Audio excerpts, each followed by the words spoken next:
Wiener.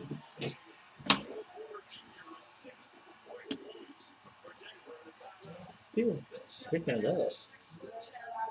No. Hey, it's not supposed to be. Check, check, check.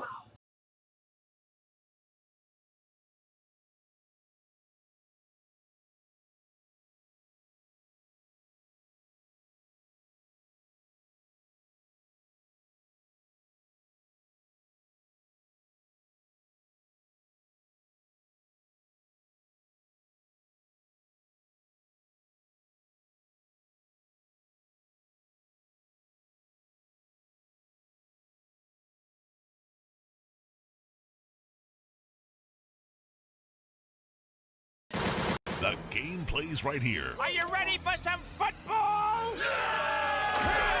Your sports leader, WOHS Shelby, WLON Lincoln, and WCSL Cherryville Gastonia.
only do things incredible can. Cause I am the seed of a chosen breed. You don't see too many like me. Cause I am one of the reasons you do what you do. When you wanna be me instead of you. Cause I am still on beat. Showing love to the streets. Come on, you know me. Cause that's who I am.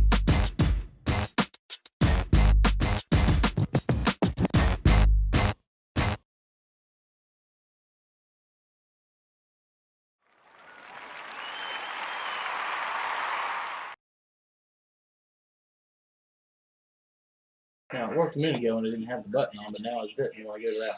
Who can Weird. explain that one? Nobody can. Good Nobody afternoon, can. everybody. You know, mashing buttons is harder than people think, man. Well, it's the whole part of if you don't just do it every day, you have to come back in here and Exactly. remember. You have to just remember. Exact same in order, but I want to thank everybody for tuning in today. Welcome to the Shock Joxx Live Podcast. Today we got some special broadcast today, Hunter. We've got live updates of NBA playoff basketball for you during the show. This is kind of exciting for us. We're going to get to talk a little bit about a lot of stuff and see how the Nuggets are playing right now. They're hosting the Utah Jazz. Well, not hosting. They're playing Utah Jazz. And that's funny. Andre asked me something about SpongeBob today, and there you go, posting across it. I'll get into something later. You ever looked up SpongeBob's address? His address? Yes, on his. You ever seen his address on his driver's license? No. It's the same as Epstein's Island. Oh no. I couldn't make that up. Oh no. Welcome everybody. We're not going to get into that. 18-16 Nuggets lead. Jokic in the post doing a little work. Finds a open shooter on the wing. Swings around for three in Denver. Wait. Takes a 5-point lead. Wait. Are we practicing for when basketball Yeah, we're season getting actually ready comes for that, 'cause around? that's the first thing we're going to have to do is high school basketball instead of football this year, honey. Isn't that going to be weird? That's weird. High school That's basketball. weird. I don't like North it. Carolina. Yeah, North Carolina. I don't like it. I don't like it. But I will say this. I'm just happy that sports are back. You know, I'm just happy that sports are back. I don't know about you though. You've been keeping up really with what this game has been so far. I think it's pretty. I'm pretty sure the first quarter is not even over yet. No, yeah, it's first quarter. It is. I was gonna say Still first quarter. Denver might be up by 5 right now, but they've not looked great. I don't think they've looked great.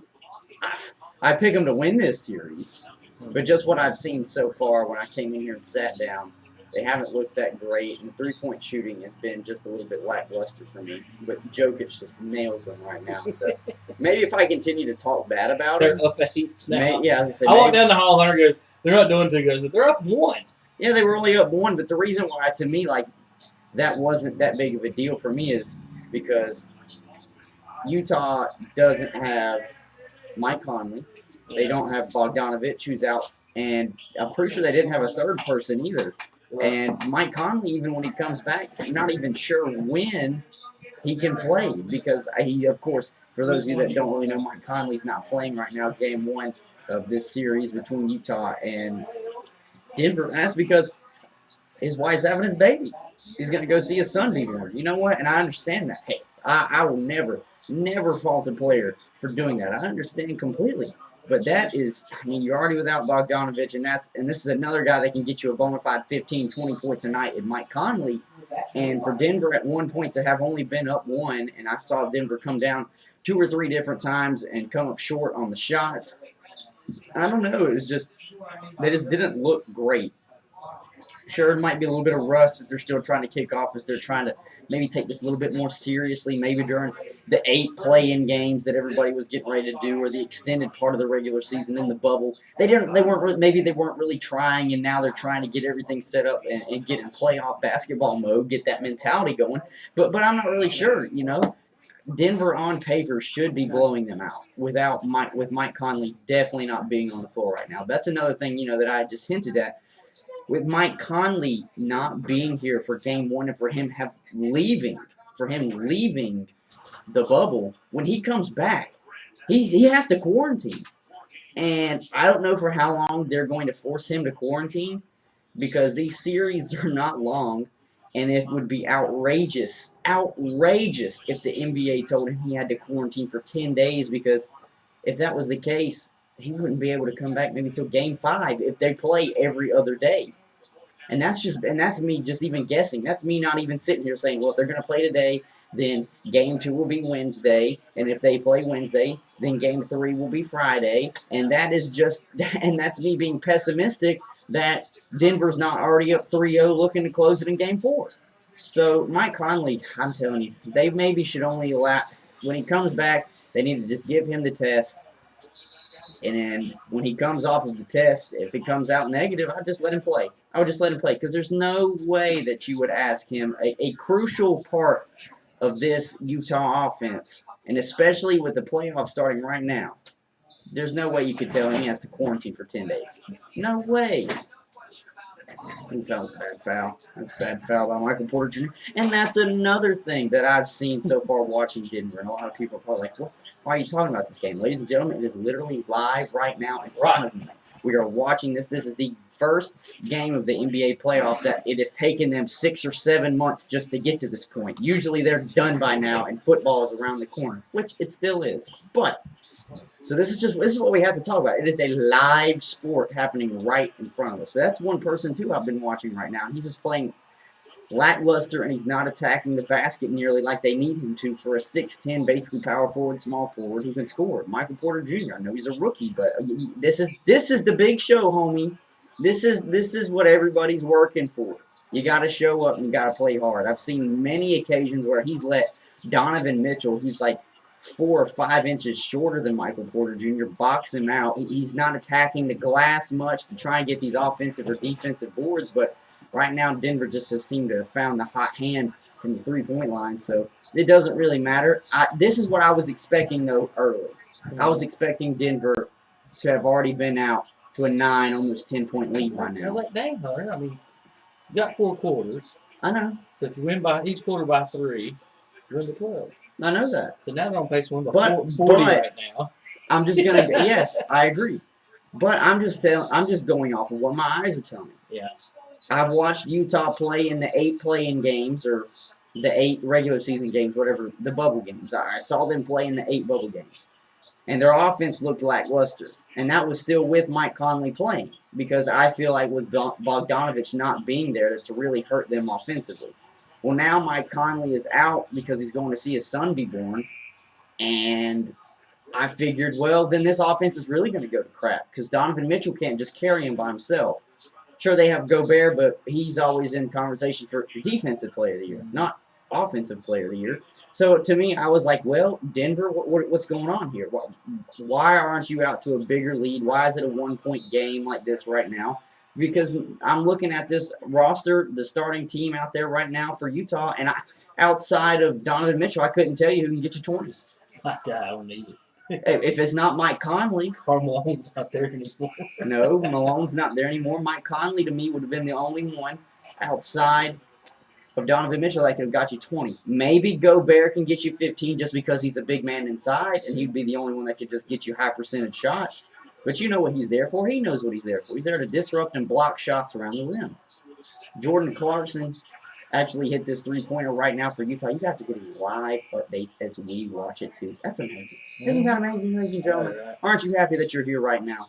You get to listen to us over the bozos on ESPN trying to call this game. Losers. Yeah, I want their paychecks, though. Yeah, I agree. So I agree. Utah is I guess, well, you know what, Hunter, you can't do that anymore because Denver's a 3 seed. Why are they winning their darts? But, this is there was a long, long time ago, maybe 5 years ago, where the home team always wore white. But now you can turn a TV on and not know who's home, who's away. They have each team has at least 6 or 7 jerseys, and they just wear whichever one they feel like that night. The Bulls and Hornets started this stuff in the 90s with the black and purple jerseys. But, I don't mind a third jersey, but when we get to 5 and whatever, how many ever different jerseys. I wish what they would have done, though, for this series is just brought back the throwback jerseys. Denver's kind of wearing one right now, but I wanted to see the old Utah with the Mountains jersey. Oof, that thing is tough, man. Back when they were the first team to do the, what's that printing called? I'm not sure. It's not ingratiated. What's the freaking word for it? I don't know. Anyway, there's a printing style you can do that, and that's the Jazz. A lot of teams kind of went into that a little bit back and try to get graphic with it. The Pistons, remember, they changed their colors to teal. That was weird. And that was. Didn't they have Motor City printed on it? It was a piston with a horse on it. Yeah. It was a weird time in the Detroit basketball era. Toronto and Brooklyn play next. I'm expecting Toronto to take care of that series. Yeah. 6:30 tonight, Celtics and 76ers. Now with the Sixers being hurt, Ben Simmons being out, a lot of people are picking Boston to win that one easily. Yeah. And then a big matchup tonight, Dallas and the Clippers.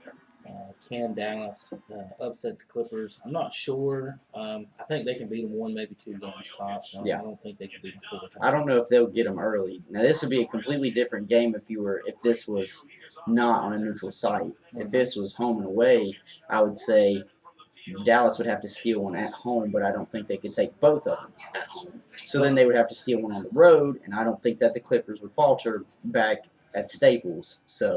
But right now, it's anybody's game. This is anybody's game because it is neutral site. There is no shooters and players can get built up by the crowd noise. Yeah, these everything two you teams guys right here are big home crowd teams. Oh yes, especially Denver being able to play up in the Mile High. That is always an advantage. Also, what people have to realize too is because I've actually had somebody ask me this multiple times.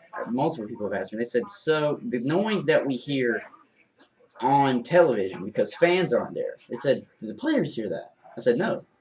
No, the players don't hear that. That's simulated, and the networks are what are pushing that sound. The players are just hearing each other cuss at each other and the squeaks of their shoes. That's it. So there is no crowd noise to get them built up, and I think there might just be a DJ there who plays music, but, I mean, other than that, if you're in a shooting slump, sorry, buddy, if you're in a shooting slump, there's nobody to try and be like, come on, you got this. Everybody at home is screaming that, but I'm sorry, it's all on you to break that shooting slump. This game, I mean, I had Denver winning this series regardless. I just think that they had more talent. And I've said it a couple times through the show, just the loss of Bogdanovich, the offense for Utah has not looked the same. But what I really need to know is how long are they going to make Mike Conley quarantine coming back from being out of the bubble? Because I don't know how they had this NBA playoff scheduled set up, but if it was me, it would just be every other day for these teams. Because you're right there. There is no travel that has to be put into place where you need to put 2 or 3 days in between just so a team maybe can travel and get to their hotel. Hunter, if it makes you feel better, they're doing it. They're doing it every other day. 4 games a day. Oh, that's All right. what I. They I like They usually that. don't make. They usually don't do. We usually don't have no complaints about something like that. No. Hunter, 4 games a day through Sunday before I got on the schedule. Okay, good. So that now brings me to this. Do you think they will force Mike Conley to do a 10-day quarantine for leaving the bubble?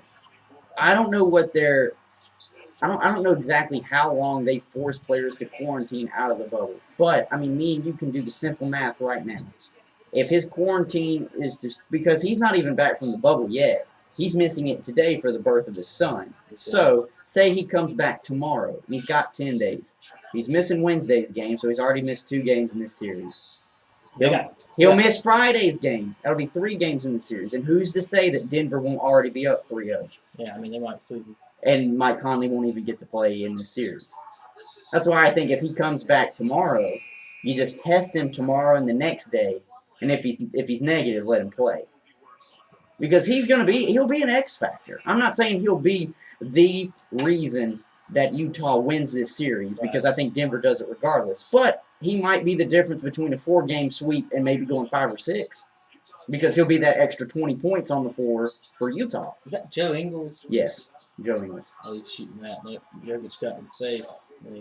And threw athletic that. off that bounce. He does look so unathletic when he puts the ball on the floor.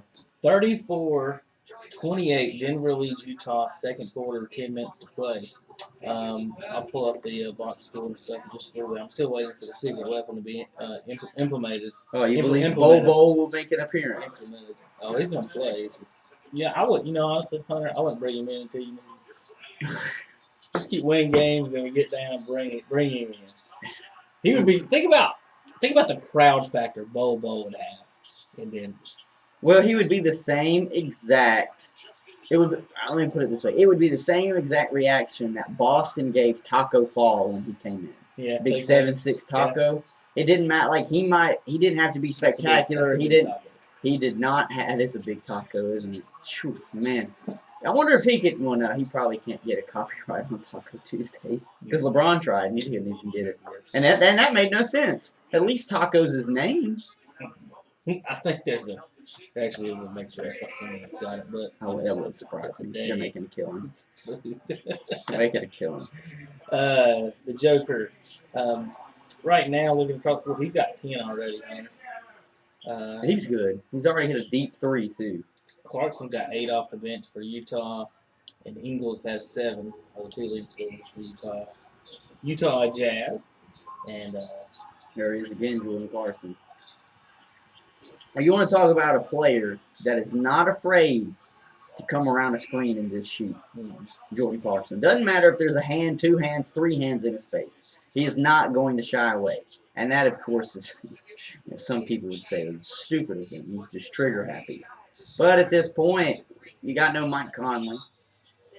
Outside of, I've said it before. I feel like I just keep saying it. Outside of Mike Conley and Donovan Mitchell, who's getting you 20? And if you aren't shooting, then you have no opportunity. Ingles better do it today. They got O'Neal and Morgan start. Never heard of anyone. Utah. Quinn Snyder, I don't know how he's coaching. So up again today. Like I said, let's give you the schedule real quick for NBA, and then we're going to get into some other stuff. We'll keep an eye to see if Bobo gets in the ball game.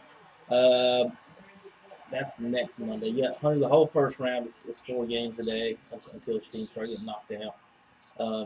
So today, again, so essentially this should all end Sunday. Like this week of games should end Sunday or Monday.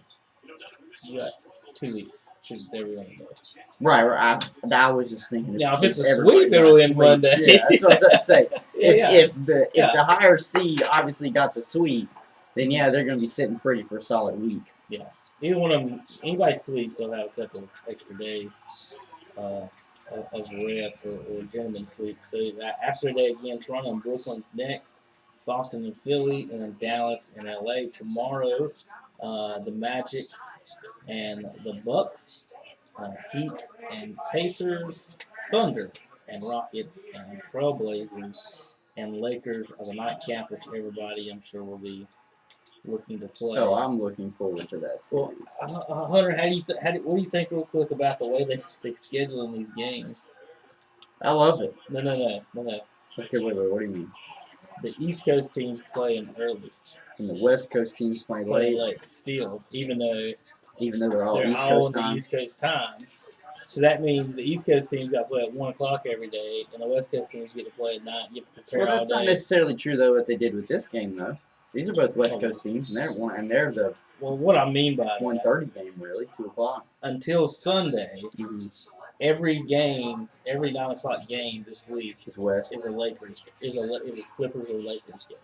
That is just because they know how to get eyes and ears. And then Sunday, Clippers move to 3 o'clock, and this game will be Game 4 Sunday night. So the Clippers or Lakers play 9 o'clock every night. Listen, even though during the week. Even though I don't like this network, they had a lot to do with this. Well, they're on all kinds of different networks too. No, they are. You're gonna have. It's gonna be like NASCAR. You're gonna have to chase the networks. TNT, ABC, ESPN. Brooklyn and Toronto is even gonna play a game on NBA TV. No, because not everybody gets NBA TV. Not right. Brooklyn and Toronto's playing 2 games on NBA TV. God, Why would they do that? they just screwed them. Why would they do that? They've screwed those fan bases that don't have NBA TV. Right. Seriously. I don't Maybe understand. They just don't want the Nets to be on See, that's TV what I as don't much as understand. I don't understand why sports leagues do that. I understand if you have, NBA League Pass and you have NFL Red Zone. That is owned by them. That is their own network. That's their own channels. So you can go there and get every game. But I don't understand why they would exclusively put a game or a series on a channel that requires a paywall. That makes no sense. Because to me, that's like you're playing so selective on who can watch the game then. ESPN and Because TNT are technically paywalls too, though. You have to buy those tiers, which are the most common tier of, I was about to say, of everything you buy, but it's still usually regular ESPN. I'm not talking ESPN2.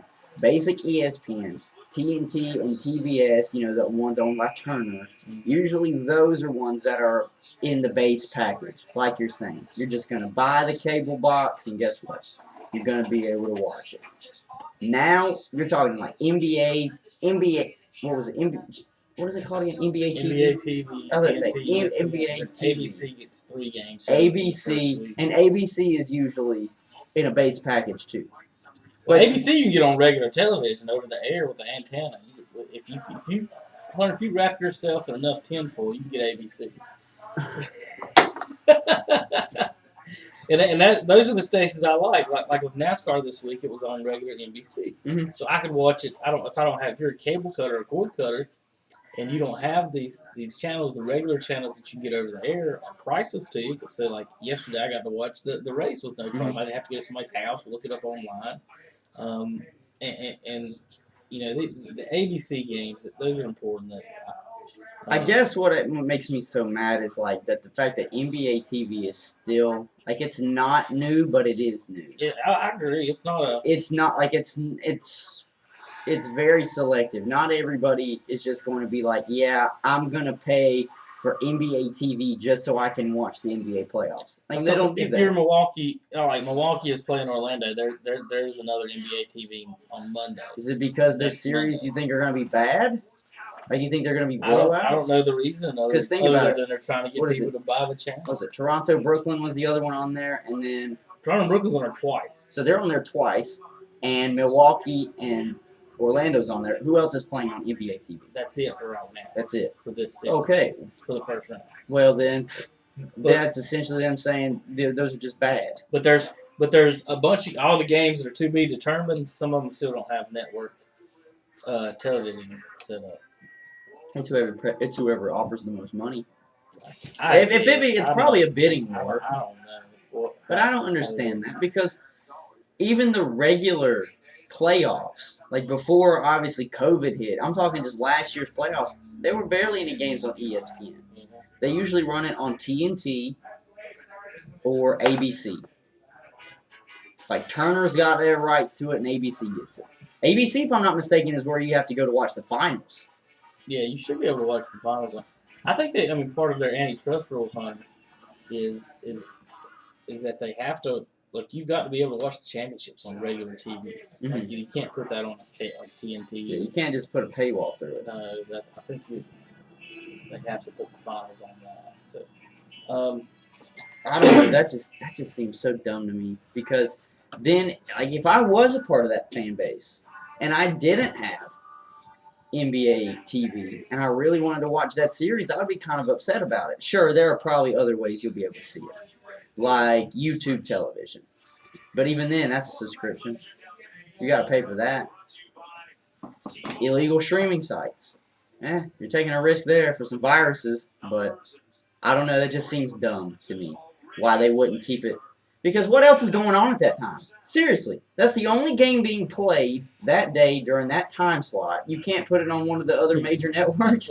It's not competing with anybody else. What, are you scared it's going to cover up horse racing?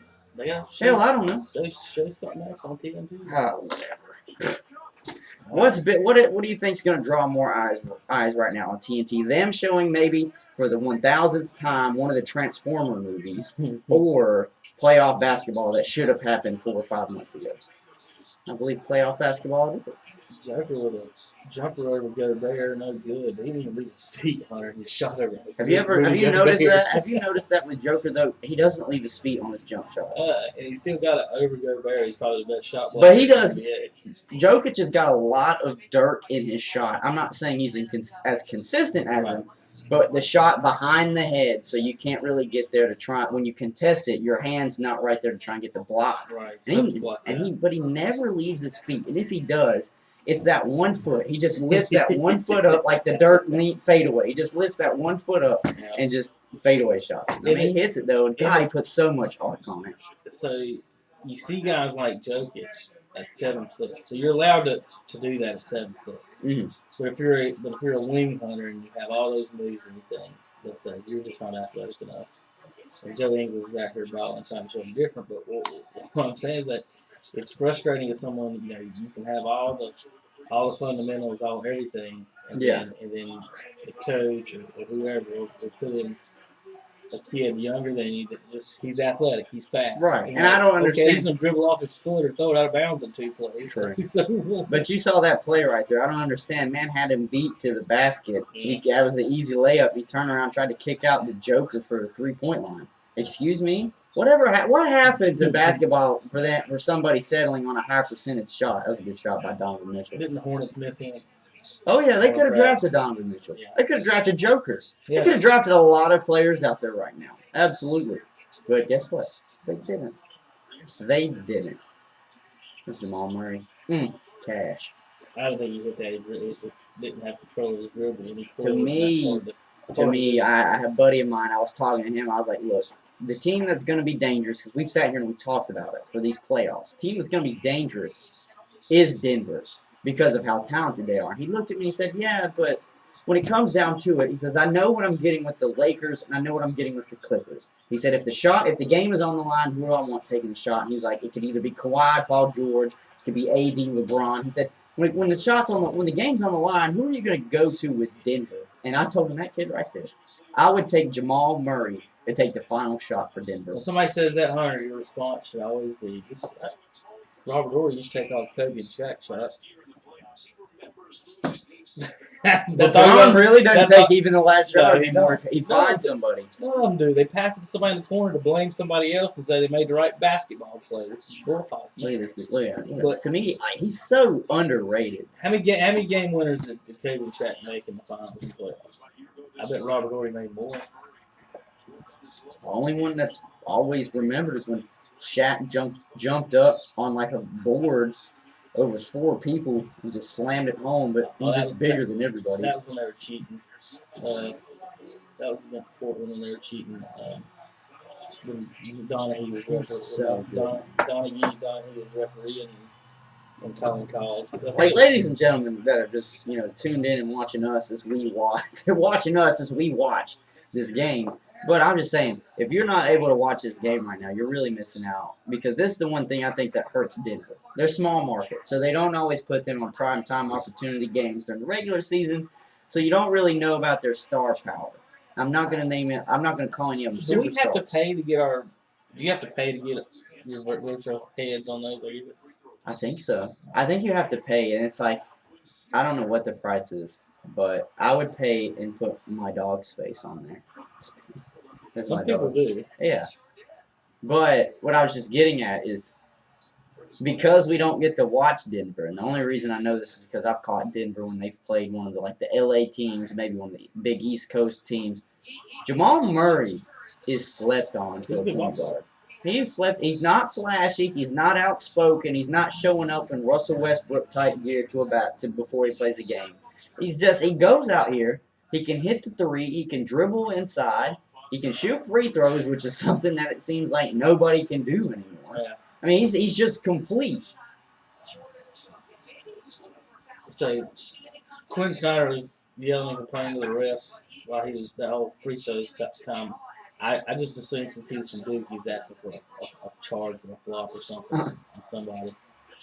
Oh, that was the play y'all drew? I mean, I tell you what, Mitchell committed to the play. He did. They drew a pick and roll alley-oop, and he tossed it up. It somehow ended up back in their hands.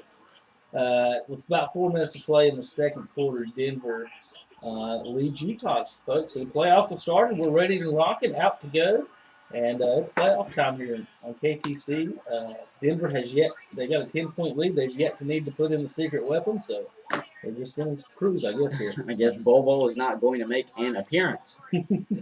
Possibly not today. He may be the human victory cigar. What do you think? When you're winning or losing, he comes in or not. Maybe.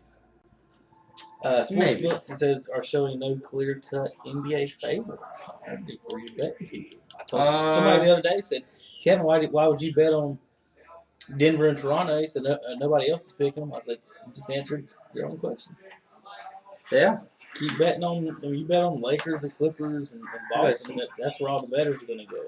You can bet on those second, third tier teams If you want to win some money. want to make the money, yeah. Yeah.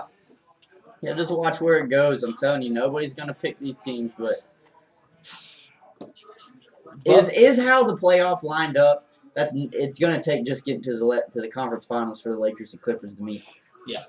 Okay, then this is going to be crazy. I don't think one of the LA teams gets there now. Okay. Because one of them is going to run into Denver on the way. That would be the Clippers. And that's not going to be the easiest. And the Lakers have Portland and probably the Rockets. I don't know without Westbrook playing. That's a toss-up now. That is a toss-up now. Because they also said, like, without him playing, but they don't know when he'll be back. Like, they don't know if he'll even be back for the series. So the Rockets, Thunder is the closest on the bets in the series. Nuggets and Jazz is your next tightest series according to the sports books.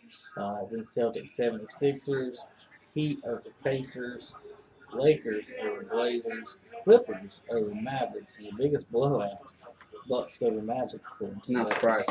Not surprised. Oh, I skipped over the next biggest blowout. I'm sorry, Raptors over Nets. So if you want the biggest blowouts betting wise, Bucks over Magic, Raptors over Nets, Clippers over Mavericks, Lakers actually over Blazers has the fourth best odds, Hunter.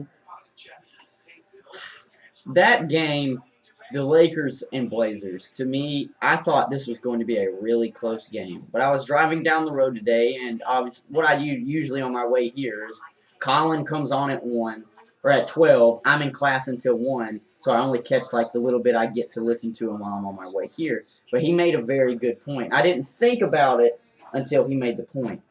The Blazers have got to be dead tired. Because out of anybody else in the bubble, they're the only one that had to play one extra game. What if they're the only ones that are warmed up and on point? That could happen too. That could happen too. You know, You can look at it either way. You never can look know. at it either way. Because it just depends on whose season ended what day. But they did. They are the only team that did, in fact, besides Memphis, who got to go home, though. They are the only team that had to play an extra game. Were any Trailblazers caught getting chicken wings? No. Okay. None of them pulled a Lou Williams. So we're good. I was caught getting chicken wings. So we're good on that. Yeah. But I don't know. It's interesting because you can look at it this way. So we'll look at the guard play for the Lakers and then Portland. Portland has the biggest advantage, guard play. Wing-wise, the Lakers have the advantage because they got LeBron. At this point, I'm still taking LeBron over Carmelo. I think people have done that for years, but he's the more complete player. And then you look at forwards. The only thing, forward-wise, I would give it to the Lakers because I'm only looking at AD. I got a stat for you on that. I'm only looking at AD. But center-wise, I'm going with Nurkic. Did you know that this year, Anthony Davis in the fourth quarter, Oh, he's awful. he's only averaging 3 points a Dude, game. he's awful. He He disappears. scored 2 points in the national championship game Mhm. in college. So I'm kind of, and Hunter, you talk about people's decision making. Yeah. Dude's got one eyebrow.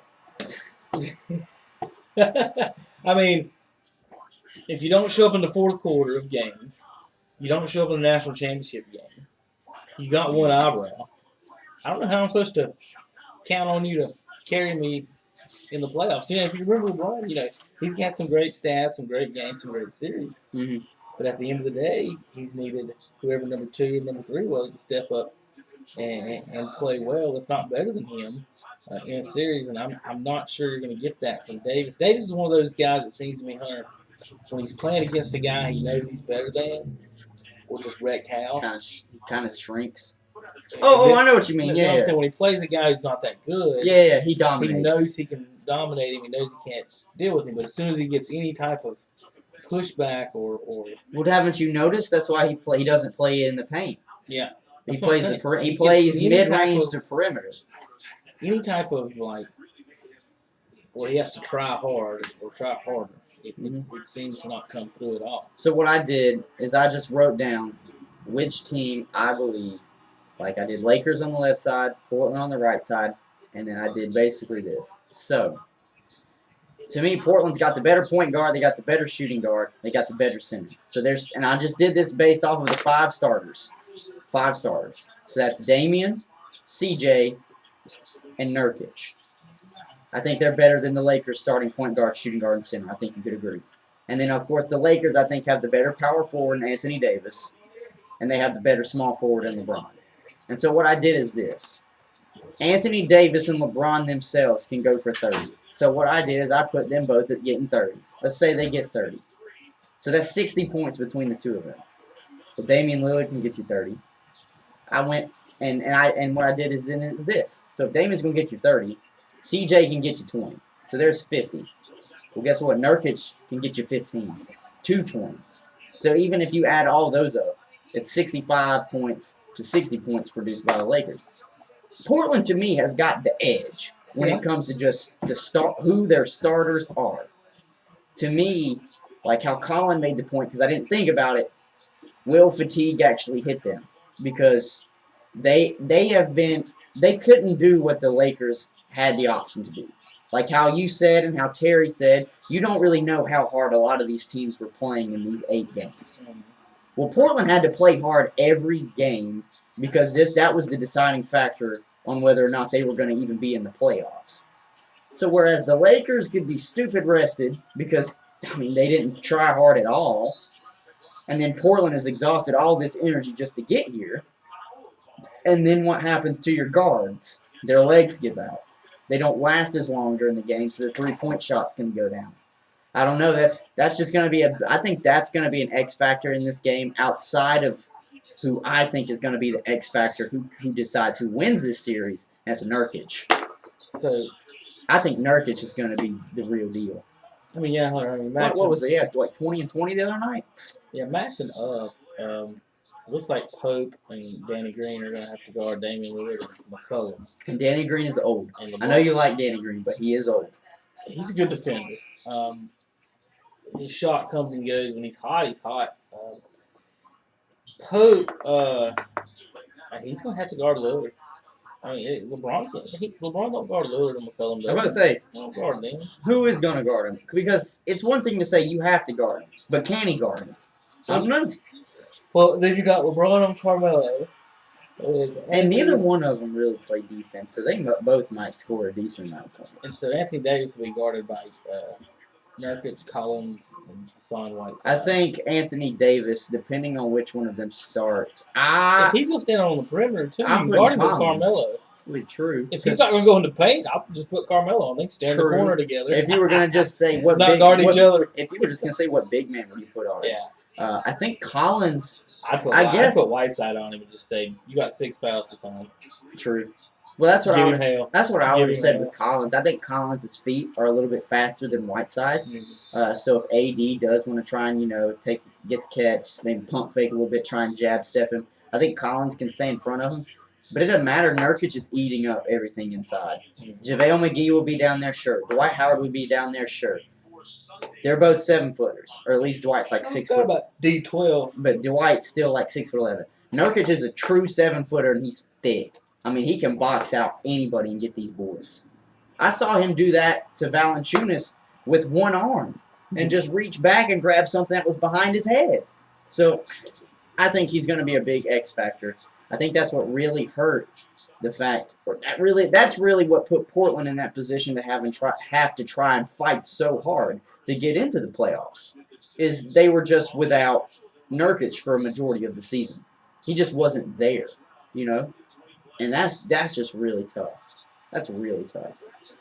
All right, Denver, about 2 minutes to play, leads by 12 here in the first quarter. And see, now Denver is doing what I expected Denver to do. If they end up winning by 20, I'll be fine with that too. Cool. I get it.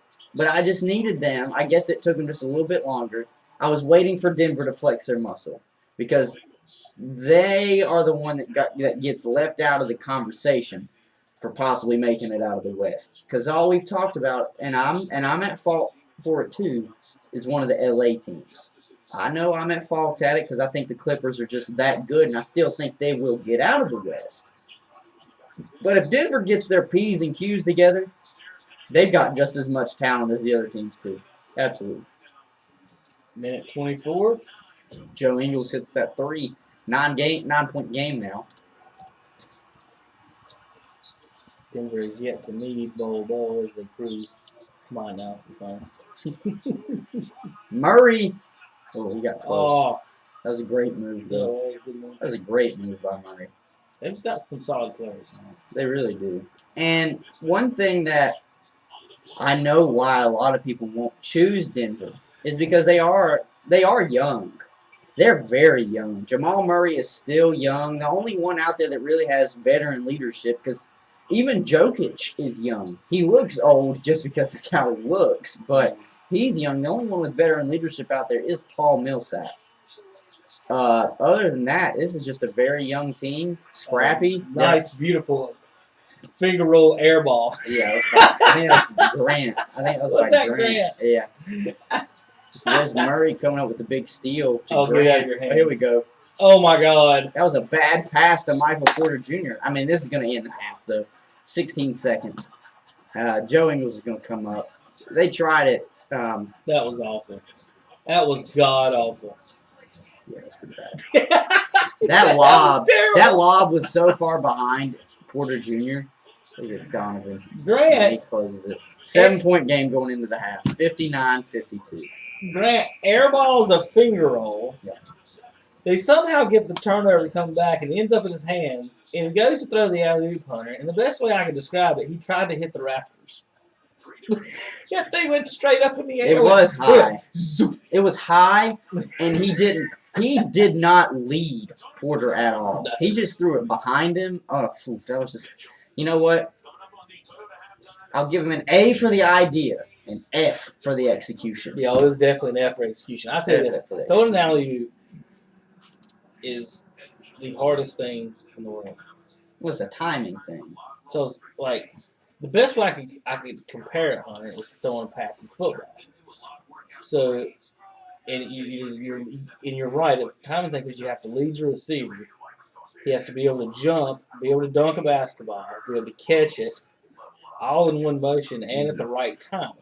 Now, with that said, if you get a guy that can jump out of the gym, he can make your alley-oops a whole lot easier than what they really are. Yeah. But the time, like Vince Carter, Hunter, Ed Cota threw one off the backboard one time to him, and that wasn't the pass. Yeah. Like he threw it too early. The ball hit the backboard. Carter caught it off the backboard coming from the side and still dunked it. Like Cota's probably the best alley-ooper maybe I've ever seen, and Carter, he can make it. Even the bad passes look good. And it's such a hard thing to do, just to throw that pass. And it's funny when the pros kind of mess it up a little bit. I think, but that was bad. He airballed a layup, and then he threw a bad alley-oop pass. So 4 points, Hunter. Like, I'm looking at this right now. He blew 4 points in like 6 seconds. I'm looking at this right now, and this is what I meant. You know, why I think the Jazz were going to struggle. Donovan Mitchell leads the team with 19 points. Joe Ingles has 10. Great. Gobert has 8. Whoever this Morgan guy is at the small forward position has 0. And O'Neal has 3. Jordan Clarkson is doing something good off of the bench with 10. But you look at the Nuggets, and every single starter has points. Mm-hmm. Jamal Murray has 14. Jokic 13. Craig 6. Michael Porter Jr. 8. And Paul Millsap at least has 4. And you're getting Jeremy Grant. It's either Jeremy or Jeremy, because he has a brother. But he has 8 points. Morris and Dozier got 3. So it's like, you know, I'm just looking at this, and like, you can't have one of your starters in a full half not have any points. That's why, and Jamal Murray, even though I think Joker is the leader of this team, Jamal Murray's the one that he's +9 on the floor. He's +9. I got 3 turnovers. Got to clean that up a little bit. He's got 2 assists, though, defensive rebound. Nuggets have 5 guys that have played that combined 5 points. Mm-hmm. Plumlee was nothing off the bench for Denver, but other than that, everybody else has put buckets on the board, even off the bench. Grant, even after he totally just crapped the bed on the last few plays, still has 8 points and a plus-minus of 0. There you go, for you plus-minus folks. I mean, I'm not a big plus-minus guy, but I understand the concept. I do too. Of what they're saying. To me, I just look at if you're turning the ball over, it's just gonna be a problem. But I mean, if I put Jordan and 4 chickens on the court, like his plus-minus is gonna go down. Mm-hmm. So like, yeah, you can look at it. I think it's another a analytical neat stat. That's another high analytical but stat. it's something to me like that's almost in the War Department where if you put too much weight on it, you're gonna get caught up in things like, hey, who's the teammates out there? Mm-hmm. Like your plus-minus is garbage. It doesn't matter. You ain't got no teammates. Your teammates after ain't no good. It's not gonna. Your plus-minus don't matter what it is.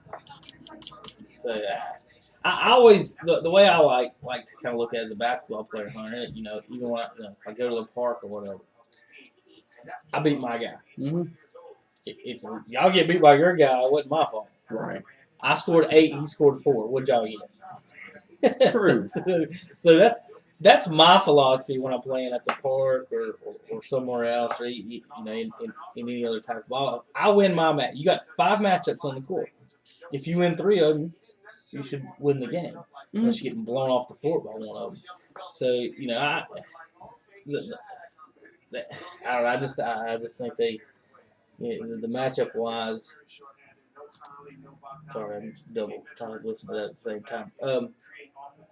Yeah, I forget about that. I'm just trying to listen to that. All right. We'll go 7 points at halftime. All right, let's move over to something else real quick. Did you catch any of the race yesterday? I did not. NASCAR yesterday. We'll talk maybe more Wednesday or Saturday. They had the race in Daytona Mm-hmm. on the road course, and it was kind of exciting, kind of not. The cars that were near each other, it was good racing. Okay. Chase Elliott has won the last 3 road courses he's raced on. I don't know what he's Maybe doing he's got it different. figured out. Yeah, I don't know what he's doing different, but he's doing very well. And Jimmy started 11th, got to 6th or 5th, and then some cars ahead of him had some issues. And the way that Hunter, when they got the segments, they don't do the segment. They split the segments up by number of laps, basically, not by how much your gas will run out.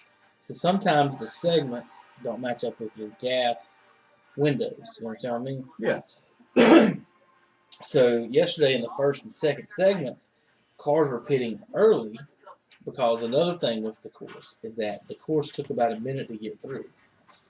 You could come in and pit and not lose a lap. Mm. So some tracks you can pit, like they'll be at Dover this week, and they pit, they might lose 2 laps. Mm. There's some tracks, because of how big the track is, Talladega and Indy, that you have a chance to get on pit road during green laps and not actually lose the lap. So what happens is when that segment comes up, all those guys that didn't pit have to pit. Well, guess where you end up? Up at your front. Mm-hmm. So that was kind of the strategy yesterday. It was a cat and mouse game with the first couple of segments. Jimmy came into the race 26 points behind William Byron. He beat Byron by like 3 or 5 spots.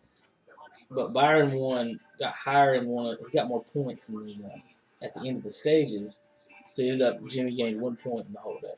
So he finished third and ended up gaining only 1 point because of the stage points and how it worked out. So Kurt Busch wrecked. Kevin Harvick spun out 2 or 3 times. I thought, Hunter, they didn't have, get this, I'm trying to think to the end, and I don't think they did. I'm 99.99% sure, you know, you wouldn't want to say it, that they did not have a single flag for a wreck yesterday. They just kept going. So in the road courses, that's what you do. Unless there's something on the track, yeah, the guys are basically have to. So you just got to make it back up. Yeah. Harvick had the most unbelievable one. He spun in about turn 2 or 3. Went through the grass and he backed into the corner as cars were coming. Like there's no way anybody's gonna hit him. Mm-hmm. Every single car missed him. He ended up backed up into the corner, Hunter, and they just all went around him. And the joke was that Harvick was trying to be the choose cone because they were going up and down. And go left or right. Rodney Childers even quoted that it looks like everybody chose the high line this time. Yeah. But yeah, so no green flag wrecks of car. When they did wreck or something, they wrecked by themselves. Yeah. Or they ran out of or they wrecked they spun out off the track. Kyle Busch wrecked late with about 6 laps to go. He was already 4 or 5 laps down because he broke a rotor, and then his whole back end of his car, Hunter, whatever broke, it blew both tires out. Ooh. So that's rough. He had to crawl back to the pits with only 2 tires, and that was hard. That was weird watching him drive. Yeah. At the road courses, also, Hunter, if it rains, they still race. They will not race under lightning, but if it rains, they will race. So they had a thunderstorm come up during the race, but it lightened, so they had to stop the race, and it never rained once. It went over them and lightened all around them and thundered. It didn't rain on them. And so they actually didn't get to put the rain tires on. So that was a big discussion going into the final pit stop, is whether teams might go ahead and put rain tires. If you're running 15th and 20th, go ahead and put your rain tires on now. And then in 5 laps, when all the other teams have to pit and put their rain tires on, you're sitting up out front because of the road course. Obviously, position is extremely important. So anyway, after all that, Jimmy ended up starting third the last 2 restarts. Ended up in the second position for a little bit. Denny Hamlin's car was just too strong.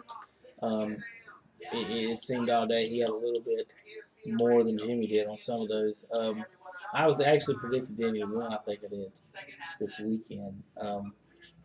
And then Jimmy came in third. It was close. What he didn't do, Hunter, was he didn't race anybody. Well, he never does. He doesn't. This would have been the chance he could. I sent the text out that he should Dude, literally wreck just everybody here. say, whoops. Right. So they went into turn 1. Mhm. He was third. Hamlin was in the outside row on the front row, and then Jimmy was right behind the leader. And so to me, once you got down to turn 1, I would have bumped the guy in front of me, which was his teammate, which is why he wouldn't have done it. Bumped Chase in front of Denny, make Chase ride up the track where Denny has to ride up at 2 and then slide below him and then get out of there. But Jimmy didn't, and he ends up not winning his race again. Chase Elliott does. So what we have left is 2 races this weekend in Dover, which is Jimmy's favorite track. Kevin Harvick's really good too at those tracks. And then next week we'll have Daytona. Again, we have no idea what will happen then. Jimmy's 25 points behind Byron. We got to figure out how to beat his teammate. With that 25 points, Hunter, remember he was disqualified for a race after a part or whatever was found that wasn't right, and then he Missed the race. missed a race for the COVID. Yep. And so Still competing. 25 points out. He basically lost. We've lost the first one. He lost 30 points. So he would be in it now just on that. Still And competing. don't even talk about the girl. So bad year for him. Kyle Busch wrecked yesterday. He hasn't won a wreck. Hey, you, me, and Danica Patrick all have the same number of wins this year as Jimmy Johnson and Kyle Busch. I know. You could even text Jesse that one day. Say, hey, Jesse, I got the same number of wins as you, Kyle Busch, and Jimmy Johnson this year. Don't feel bad. Don't feel bad. Don't feel bad. Don't feel bad. Don't feel bad, You got buddy. the same number of wins. Yeah, don't feel bad. It'll turn around. Maybe. Maybe we all finish the season with the same big fat goose Y'all egg. have like I know it's kind of going off the rail here. Y'all have like an old teacher or something, like Randy or something, who would know about it. He said, well, she's got as many wins as you do. Yeah, that you can name. probably. But I don't think that'd be a good conversation. No, I I don't think you take that pretty well. Be like, hey man, Yeah. come on now. All right, I'm going to go through some of these highlights, Hunter, while we're doing this game here. CSL cancels the 2020 season, citing financial losses. Yeah, I saw that, and that doesn't surprise me, and it's only because I've seen it buzz on Twitter. I've seen the buzz around the CFL players. I know people are thinking, do you follow CFL players? No, it just pops up on my, oh, look at this. You know how Twitter does that, ladies and gentlemen? If you have Twitter, it's like, oh, look, you would be interested in this. It would show me that, and I'm like, okay, whatever. But a lot of players were saying that there might not be a season because the CFL is quoting that there'd be financial losses. And I guess it would run under the same aspect of kind of what the XFL ran into. You know, they just wouldn't be able to make the money back up that they would need to be able to pay the players. But I'm not too sure. The CFL has been, where it is different than the XFL, it has been around for like years. Okay, it has been around every bit of 20, 25 years. You mean to tell? No, it's been longer. It's been here longer than 25 plus years. They didn't save up any money. I was going to say, you don't have a rainy day fund? Hunter, you're beginning to find out that not everyone has a rainy day fund, and you're also beginning to find out the ones that do are unwilling to use it, i.e. the college athletic departments. They're embarrassing. 1958. Yeah, phew. Okay, yeah, they've been around for a hot minute. It's been 62 years, and they haven't saved up enough to go 1 year. I don't understand. I just don't understand. It's bad management is what it is. Well, it's the same thing that we've said about, like, why does college athletics pull all their money just from football? What football makes? That's bad management. That's bad money management. That's just bad business. Yeah. So, I don't know, dude. It's strange. With college and high schools, a lot of things they have to do is kowtow as far as Title IX goes with female sports. Yeah. Why do you have any thoughts on why we haven't seen male softball and female baseball, or just anybody? You know what I mean? Mm-hmm. Like, why is there not? I don't know. At some point, it would seem like to me those two sports, since softball has adjusted by going fast pitch, Mm-hmm. and the baseball wants to play 7 innings instead of 9. I don't know. I just a lot of people, Hunter, as adults play men's softball. Yes. And never play it in high school Yeah. or any other way until you just get to. You just want to join that church league. And my daughter right now can kick baseballs as good as my son can. Mm-hmm. So why would I want to put her in a softball league as opposed to a baseball league if she can play baseball? Right. I played with those 2 girls growing up that played in our little league. One of them ended up being a point guard at Mars Hill. She played basketball. I picked on her until I taught her everything she knows as far as dribbling wise and everything. But she could have played on a baseball team, second base with no problem, I believe. They say they make the case that we're used to. I don't know if they do about maybe strength or something. But in baseball, I don't know if you need it. How many high school kids are hitting that? Not many. I mean, Not at the high school level, not many. At best, when in practice. Same thing at Cherville. I would say on a daily average, we had 1, 2, 3 guys that would hit one out in practice. 5 to 6 that could if they got lucky and smoked one. I was one of the 5 or 6 that could if I got lucky. But 3 guys we had that could hammer it, but the rest of everybody else, nobody hitting the ball out of the park. How many home runs you see in girls softball? You see a few. Not A many. few. But just say if you had men's high school softball Oosh. in the fall. Oosh. and then the women's baseball I guess they play in the spring or whenever. Just whenever. I just wonder why. Well, it's the same thing why it never got crossed over to baseball. It always stuck with softball. Well, you could say the same thing as why don't schools have men's volleyball teams? Yeah. Do you know some of the guys that could have played men's volleyball? Absolutely. Look at it. Men's volleyball, for God's sake, is in the Olympics. Yeah. But I don't even know how you would get guys together to practice for that. That's what I'm saying. Are our Olympian volleyball players starting off in college? Do they just play intramural in college? That's I mean, rarely do I ever hear about the men's volleyball team at, like Charlotte or anything. I don't know. And none of these schools have beach volleyball. The only place that I've been to that I've visited is because I went out there to visit my buddy was BYU, and they held their volleyball team to a high standard because they would compete and win championships within the conference, which I can understand that. But it was weird at the same time, too, because I'll say this, I was decent at just playing volleyball in gym. Like gym, they put the volleyball net up and say, all right, this is what we're doing today. And I'd be like, okay, yeah, cool. All right, I'll play some volleyball. And I was really good at it because I had the athleticism to keep up with it. I would have never been like the huge, tall guy that could play volleyball, but the athleticism is what kept me with it. And there was a woman. She was the volleyball coach. She was one of the she was the health teacher. And she asked a couple guys if they would want to stay after today and practice against the girls' volleyball team. Well, I couldn't because, of course, I played soccer at the time, and we had practice, and we did stuff the same day that volleyball did because we would go on during the same time. But it was one of those things where I had the idea then. I was like, well, why is there not a men's volleyball league? To me, that would be just as intense as a women's volleyball game. And I'm not taking anything away from the women or the ladies or the girls that play it. I'm not. I'm just saying, for as competitive as men can get playing church softball, you mean to tell me they wouldn't get just as competitive in high school playing volleyball? High school men's softball, high school volleyball, high school. I tell you, why don't we have kickball teams? I don't know. That's a great question too. One of the funnest games I ever played was handball. Handball is fun. I loved handball. And I think that should be. When I'm looking at high school, you've got football, baseball, and wrestling. No, wrestling's men and women's. Yeah.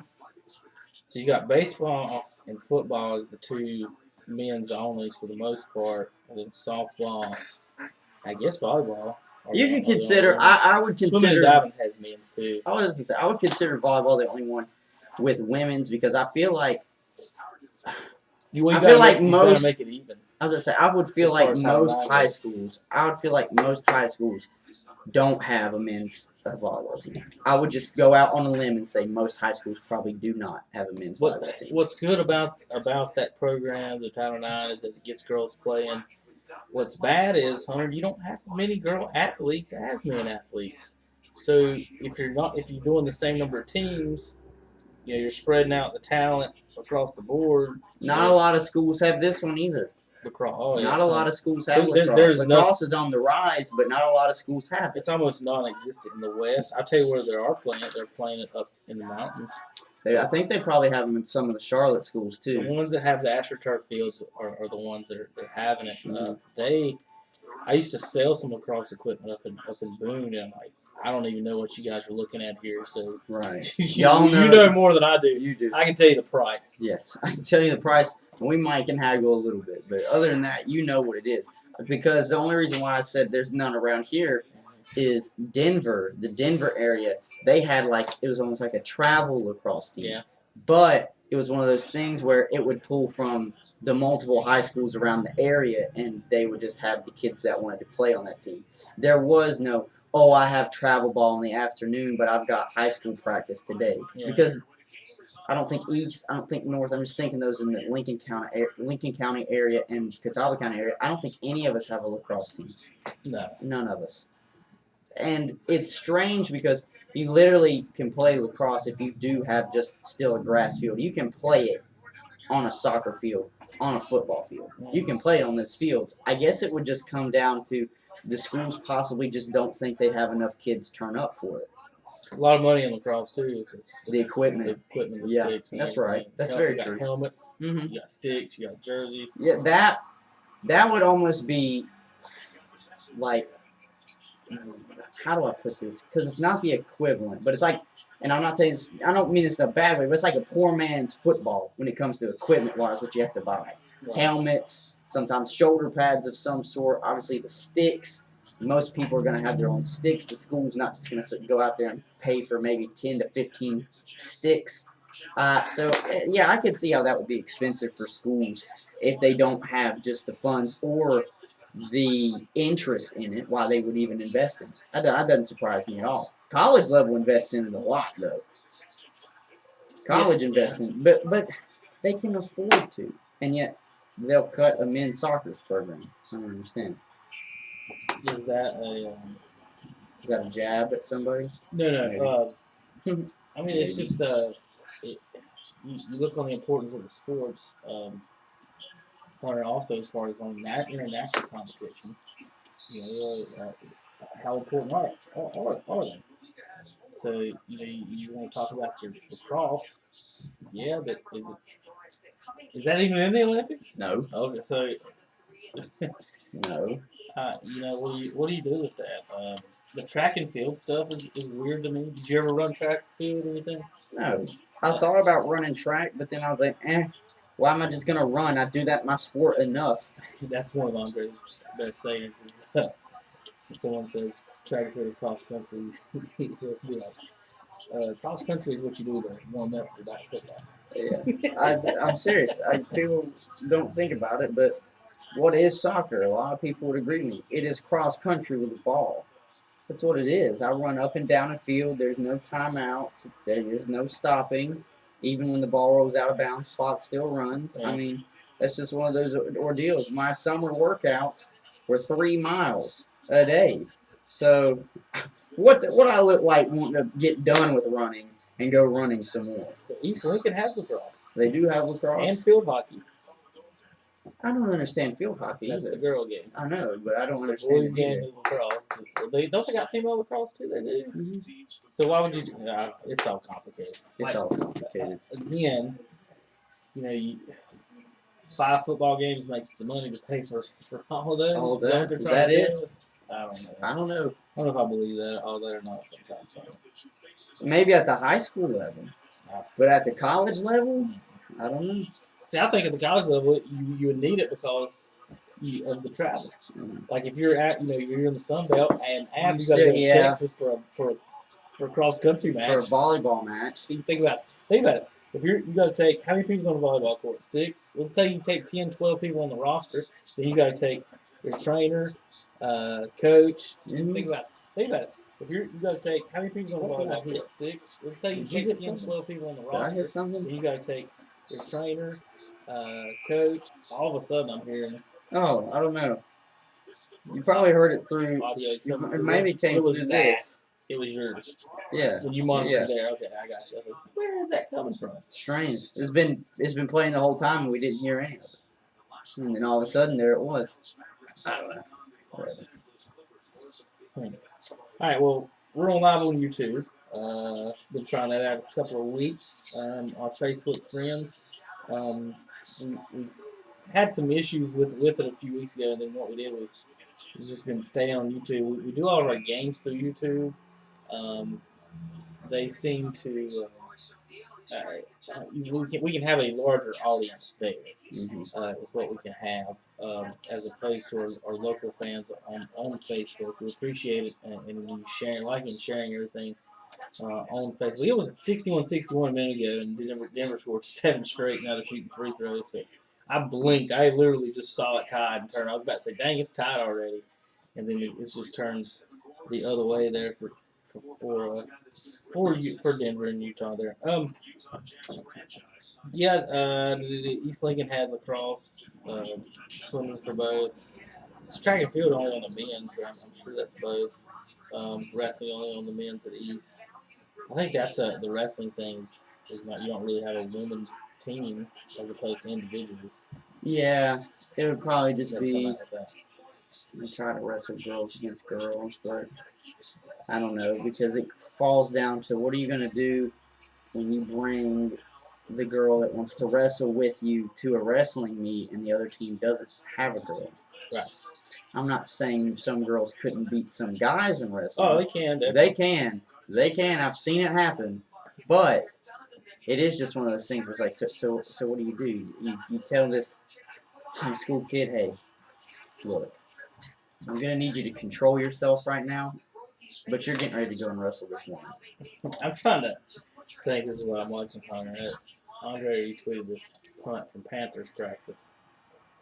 That was a punt? And the dude kicked it. The Panthers punter kicked it straight left off the field and into the bushes. I mean, you have to look really hard to see the ball where it just the camera kind of follows it. It doesn't go where the kick return is. I'll just say that. Oh, man. I mean, it went straight up and left. I don't know what they're going to do this year. Who, the Panthers? Oh, nothing. We got 8-8. 8-8. There's no way. Huh? There's no way. Their defense last year was they go 6-10. 30th in scoring. Right? Mm-hmm. They improved 5 points. 5 points. And they got a better quarterback. And better wide receivers. If the offense includes by 3 points, that's an 8-point swing. 6-10. And they won 5 games last year. 6-10. 7, 9, 8, 9, 6, and 10. 6-10. If Brady, sprains an ankle. Brady sprains an ankle. That's a lot of people losing some money at Vegas. Well, Andre's gonna lose money too. Has he got money? He put money on He's him? a Bucks fan, I'm sure he is. Oh, I know he's got it. I know he's a Bucks fan. I'm just saying, has he got money? He put money on it? This early? Speaking of, we're not gonna go there and check on a couple things if you wanna. Oh yeah, no, I was just gonna say, yeah, it's tied up 68 apiece right now between Utah and Denver. Jamal Murray with the fadeaway shot, tough shot, ends up missing it, rebounded by Utah. I'm not gonna sit here and just do a play-by-play on it, but that's exactly what it is right now. We are tied up 68 apiece, 4:48 to go in the third quarter. This is nice that the NBA playoffs is happening right now, and it's crazy that it is in fact live and started right around when we were getting ready to start our show. So this is going to run with us all the way probably at least until 4 o'clock. But what I was getting at, though, because it makes sense, Kevin was kind of just picking here. He said, Tampa Bay could be in a problem if Tom Brady was to roll his ankle. You're right.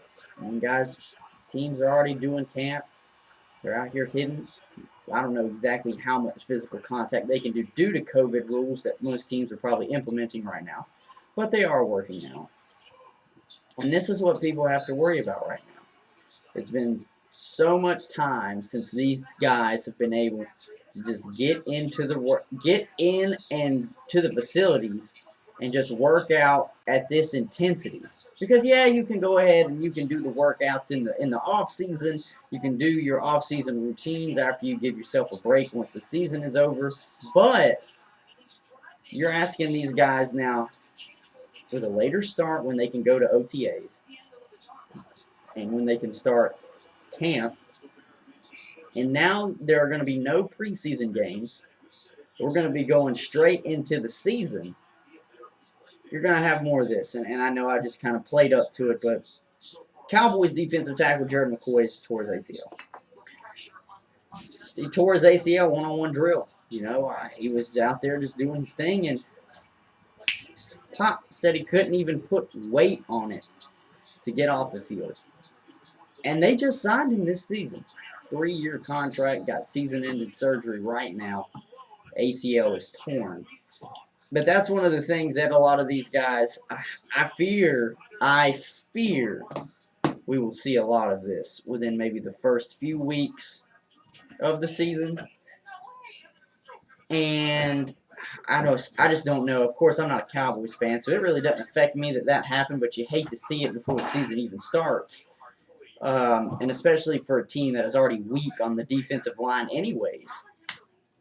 But that just goes back to playing Kevin. I know you'd walk down there. I don't know if you got to hear what I said, though. So teams are reporting to camp now for the NFL. They're getting in the drills. I don't really know how much touching and one-on-one and hitting they can do right now due to COVID rules. I don't really know how much they're going to be able to do that. But season is not going to have any preseason games. They're going to be deep diving into the season, and if I'm not mistaken, I think they said 4 Sundays away from first game of the year this year. Oh, yeah. I think it is 4 Sundays away. It's the middle of August. We're supposed to be doing, we're supposed to be doing a jamboree this week. I know. We're supposed to be doing high school football this week, jamboree. College football is probably supposed to start up next weekend, and it's still up in the air. It's one of those things where I fear, because this is a later start for them to do camps and to be doing these workouts. Think about it. They've been away from these facilities for so long. Now they got to come in here and basically go 0 to 100 so fast. It's not going to surprise me, and I would hate to think this, that we might be seeing more non-contact injuries happen at these camps. I think this is just going to be the first of and I hope it's not. I hope it's not the first of many. But he just signed with Dallas. What happened? 3-year contract. Gerald McCoy tears his ACL during the first padded practice of training camp. He will undergo season-ending surgery. So it actually looks like they just said he ruptured his right quadriceps tendon. And I don't know though, because either way, regardless, Stephen Jones came out today in a tweet and has said Gerald McCoy is done for the season. And he just got there. And so that's what, to me, I'm worried about. Wasn't he in Carolina last year and didn't do anything? Yeah. Yeah, I don't know. He might be done. He's been in the league for a hot minute. I mean, it's not to where he couldn't be productive. Like, I don't think he's washed, but injuries like that for someone who's a little bit older in football years really isn't good. But that's one thing that I would really be wary of if I'm these teams and I'm trying to get these guys to go 0 to 100 in an instant. You did get a late start on these camps, and the season is right around the corner because it looks like they're trying to push this to get started as quickly as possible. And if I was the NFL, I wouldn't mess around and wait around either.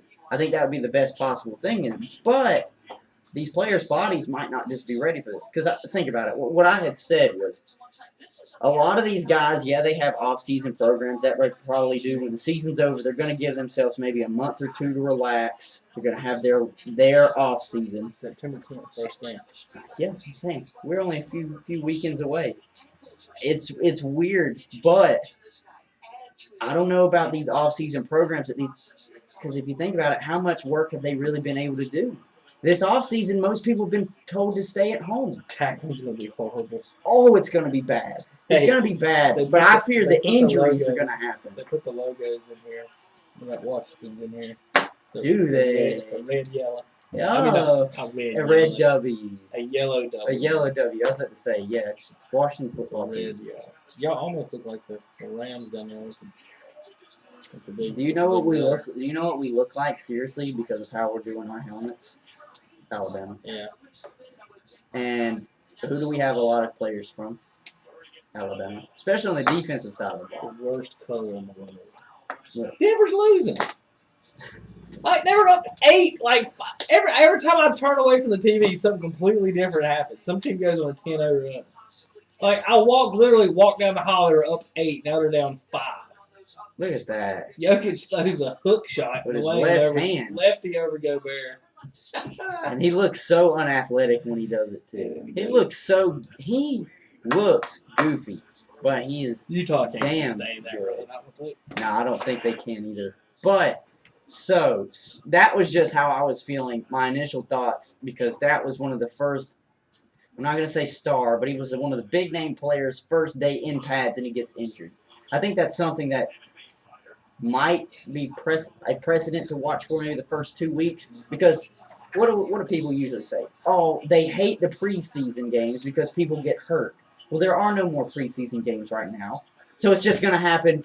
These injuries are just going to happen the first 2 weeks of football anyways. It's going to make up for the 4 preseason games that you're not getting. Just this time they're getting game checks. Okay, well, I guess that makes the injury that much better. Whatever. I guess. What, you went out there, got hurt. Okay, it is what it is. So I feel like that's going to be something that NFL fans, and if you're bettors and you're wanting to make bets, because the only reason I brought that up is because you made a good point. You know, what if Tom Brady was going to go out there and just turn an ankle? You never know. And with Gerald McCoy, that defensive line is already weak for Dallas, so that really hurts them. I don't know. I don't want to see it happen. Like I said, I never want to see players get hurt, because if I want my team to beat you, I don't want there to be an excuse. I don't want someone to be like, oh, well, such and such wasn't playing, that's why y'all got lucky. That's all I heard about when North Carolina beat Duke and they didn't have Zion on the court. Oh, well, Zion wasn't playing. I was like, okay. Well, I mean, we still beat you. All right. Regardless. I feel like that's something that we could see. We could see a lot of injuries, because you're asking these players who didn't really get to do much hitting, it seems. What, they're only going to have 4 weeks, and then it's like right into game speed? Yeah. There is no cupcake warm-up games. There are no games where you get to go out there and the other team is going to be playing, base defenses just to get everybody warmed up. Tackling was already bad in the NFL because they keep taking more and more contact things away. And again, if you're $1 million, if you're a role player, Hunter, how football is a sport, man. When you're out there, if you're not putting your body and going full speed on the line, you're going to get hurt yourself. You understand what I mean? Yeah. It's not like you can't just go out there and relax on this time. No, because that's one of the things too. If you go out there and you don't go as hard as the other guys going, then you're going to get hurt. Football is one of those games where you can't go out there and relax. Kind of relax. That's what's weird about the Pro Bowl is how do you play that? Some guys really want to try. Some guys are just like, look, Rook, I don't know what you're doing right now, but you better simmer down. Around here, we're just getting a game check. All right. They might as well make that game flag football and go to the linemen and stuff for fun. Yeah. That's fine. And then the other thing that I wanted to bring up football-wise, you see who's back? Denver. Yes. Okay. Denver is up 1. Yeah. You're over here watching the basketball game. Dez? No. Well, Dez might be back. Dez is getting a workout with the Ravens. No. I'm talking about the one that you said if he wants to play, let him play. Did you see who's back off? Your quarterback. He's not. He's one of our quarterbacks. He's not. your quarterback. He's not our starting quarterback. Why would you not want him to be? No. So Alex Smith is back, ladies and gentlemen. Yeah. And I will say this: that is miraculous. The fact that he was able to do that is a miracle, because he could have died because of sepsis, and he had 19 surgeries. I think it's either between 17 and 19 surgeries on that one leg, and he's back. He partook in practice yesterday. I don't know how it went. Of course, they don't just put out all the videos, and they don't just let you tune in and watch. I think that would be smart for teams to do that. Let you just tune in and kind of watch. But then again, competitors, Patriots, will be like, oh, we'll tune in and watch your practice too. Don't worry. All right. Don't worry. But he's back. And to me, I think the best role for Alex Smith would be, okay, go out there and compete. Compete like you want the job. But that's just to push Dwayne. That's just to push Dwayne Haskins. Who's made more Pro Bowls, Alex Smith or Cam Newton? Alex Smith. Same. Wait, 2. 3. 3? Cam made the Pro Bowls in his 3 winning seasons. He didn't any of them. Alex Smith has made 3 Pro Bowls. His record, Hunter, It's a winning record. 94 and 66. Yeah. that's 10 win season every year. Yeah. Basically. 9 and 6. Just one more game. Whether it's going to be 10 and 6 or 9 and 7. Looking at his stats, because he's 36. Let's see. Last 4 seasons he started 1, 2, 3, 4, 5 straight seasons of. He hasn't thrown double-digit interceptions, Hunter, since 2010. He's not a risk taker. He has not thrown double-digit interceptions again since 2010. He's not a risk taker. It's been a decade since Alex Smith threw double-digit interceptions. That's amazing. In 2017, we played 15 games. He had 26 touchdowns, 5 picks, and 4,000 yards for the Kansas City Chiefs. Mm-hmm. For the Redskins, in 10 games, he was 6-4, with 10 touchdowns and 5 picks through 10 games. Well, like you said, not a risk taker, but again, he is the epitome of a game manager. 67, 65, 65%. And all that game management has got you the same number of Pro Bowls as Cam. You call him a game manager. People, well, not just you. People call him a game manager, and they call Cam and one of the greatest talents we've ever seen. Right. 3 Pro Bowls. So who's got a better winning percentage? The percentage, it's probably Alex Smith. Oh yeah. Cam's still got a winning record. Barely. He just don't have winning seasons. It's either he's only got 3 winning seasons, but those they have 11, 12, 15 wins in the season. So he wasn't winning 9 and 7. Alex Smith to the playoffs is 2 and 5. Cam's 3 and 4. So he beat New Orleans. I guess it's Drew Brees in 2011. Lost to Peyton Manning, 45-44 in the playoffs. And then they got beat by Marcus Mariota and the Titans. That was his last appearance in the playoffs. Who's? Peyton's? Alex Smith. No, that's you're on a different year, sir. That was 2014. You're talking about. What, the one I just said was 2014. No, I know. I'm talking about the last time Alex Smith was in the playoffs. Yeah, he lost by 1 to Tennessee. Yeah, that's what I'm saying. He lost to Mariota and the Titans. But that was 3 years before that. I'm still going down the list. He beat the Texans 30-0. That's probably a Matt Schaub Texans team. Lost to New England by a touchdown. Lost to Ben Roethlisberger. So here's who Alex Smith has lost to in the playoffs. Eli Manning by 3. Peyton Manning by 1. Was 13 Andrew Luck. No, I think that was still Was it? Because I swear, what, 15? Because, wait. So 2015 was Peyton's last year because he won the Super Bowl.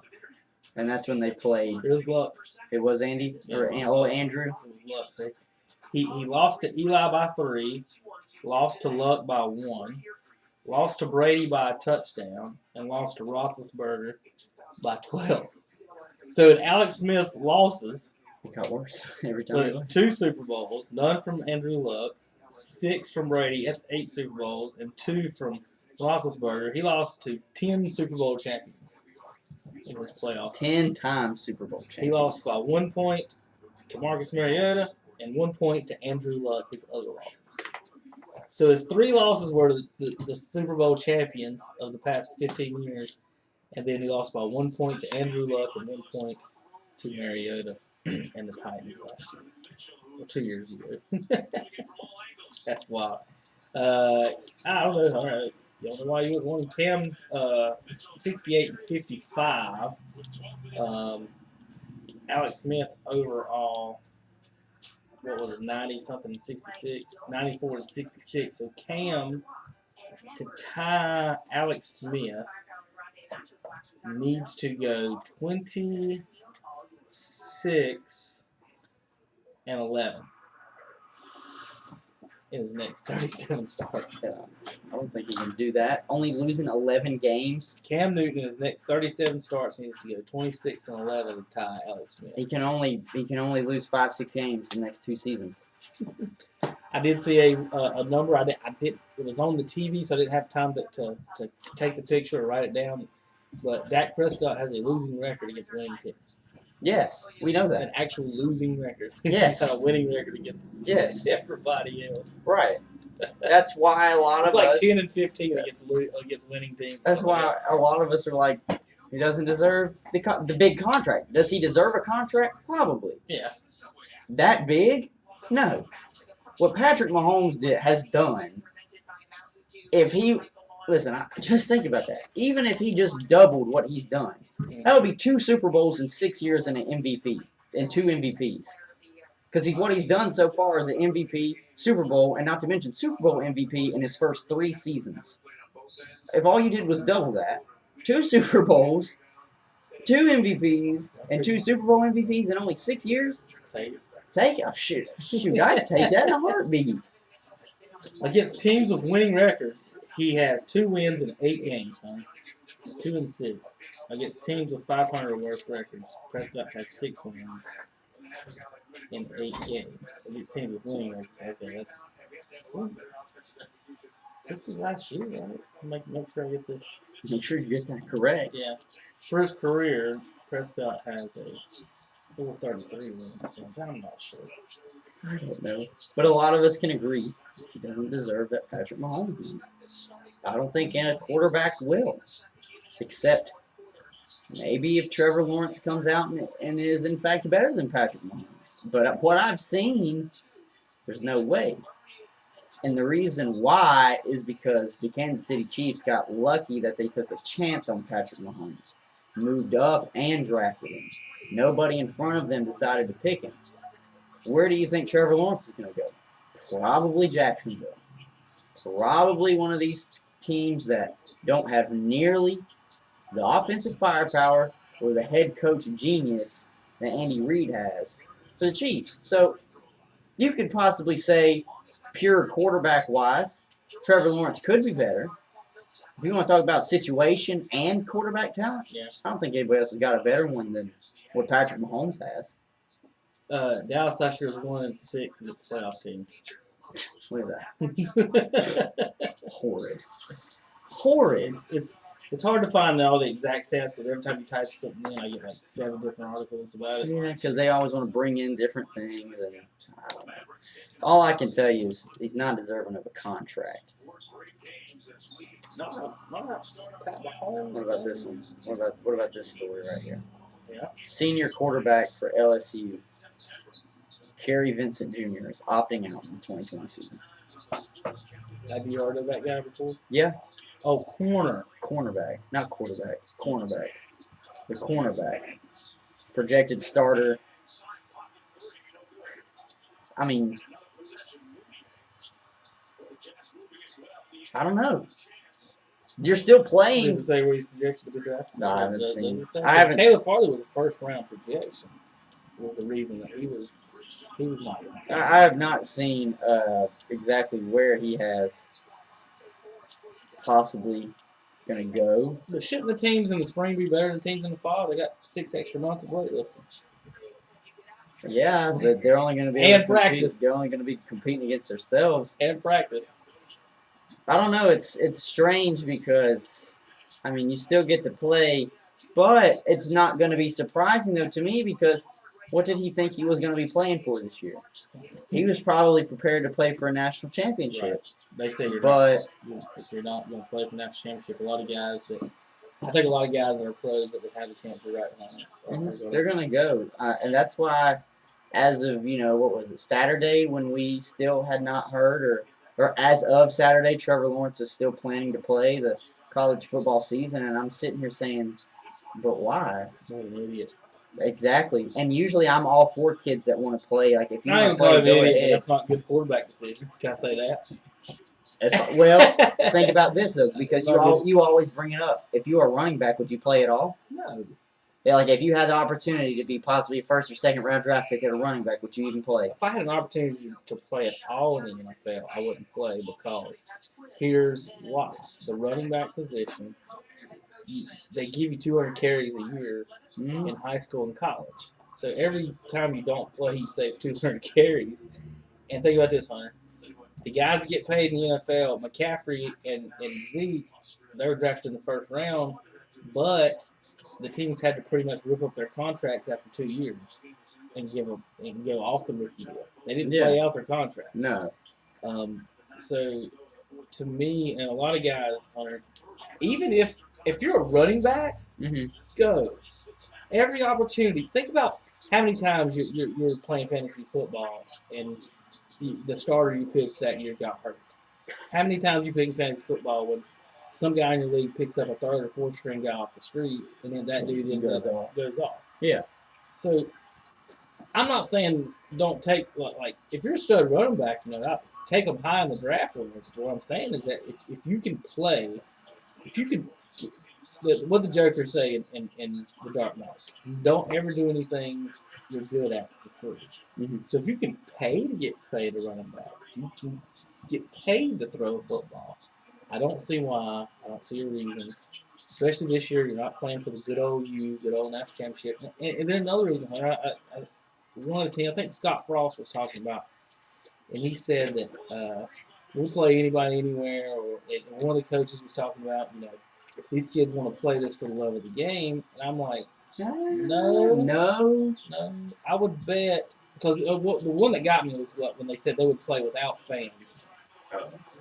And because they love the game so much. Right. And I'm like, no. Because if you're not one of the stars on the team. That's the only reason you're playing is for the recognition. Yes. If you're not going to the NFL, why are you practicing and playing if not for fans, cheerleaders? Mom and dad going to come see you. I'm really trying to undersell this, but this really is the most important. If I'm out there playing and I know I'm not going to the NFL or going somewhere else, I'm playing for girls. I'm just saying it. Honestly. Oh, you're on the football team? Yes. Yes. That's the reason I am on the football team. Yes. You think I played football for Ed Vesper and Gerald to win a championship, to win a state championship, to fight for because I love the game? No. You're a quarterback? Yes. Oh, hey, I'm Stacy. I'm whatever. Right. Just whatever. I'm just saying there's other reasons people play football than the love of the game. I can see people playing baseball for loving it, but football is not something you do because you love it. You get the hell beat out of you. You're hitting each other. I don't know. Now you gotta love it to be able to make it to that next level. There's got to be a different mentality about it. But there's a lot of guys that don't. But I will say this: there's a ton of guys that don't love it. It's not that you love football; you love what football gives you. Right. You're so good at. What if that's the only thing you can make $1 million at, Hunter? Play football. Do you play football and make your millions, or do you not? So for coaches to put all the kids.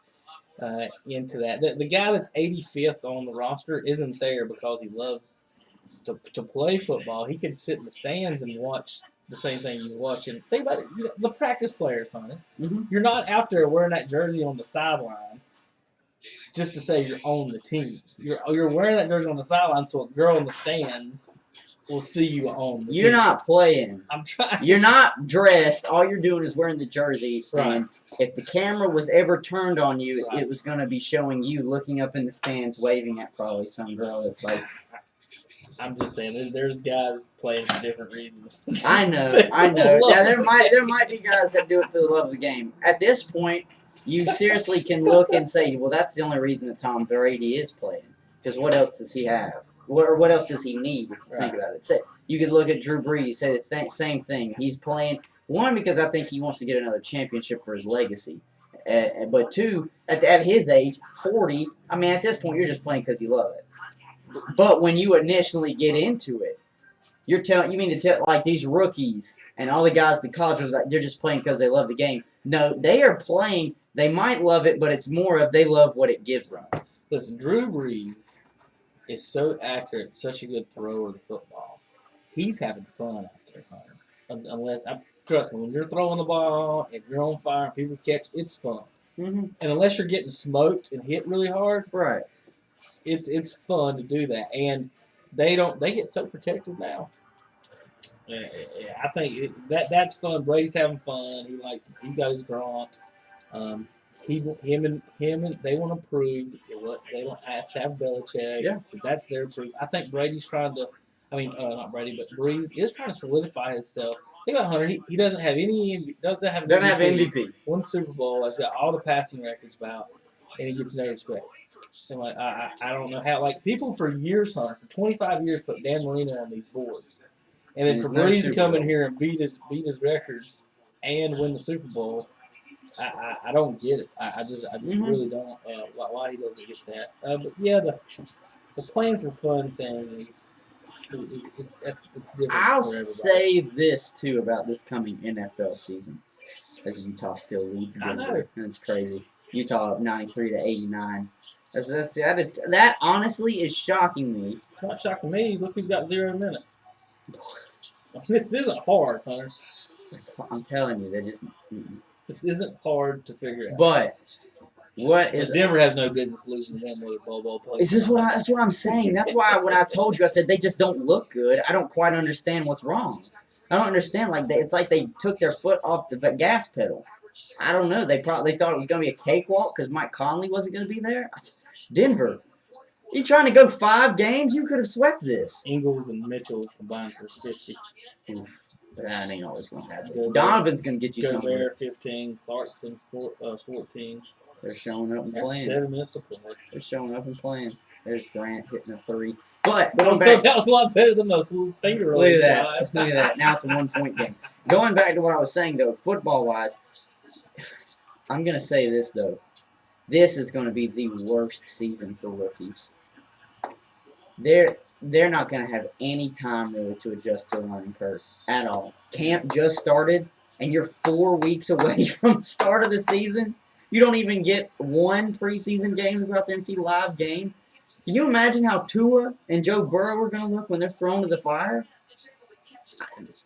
The wide receivers going over the middle and getting smoked is something you might want to Prepare for. look at. You're going to prepare for that.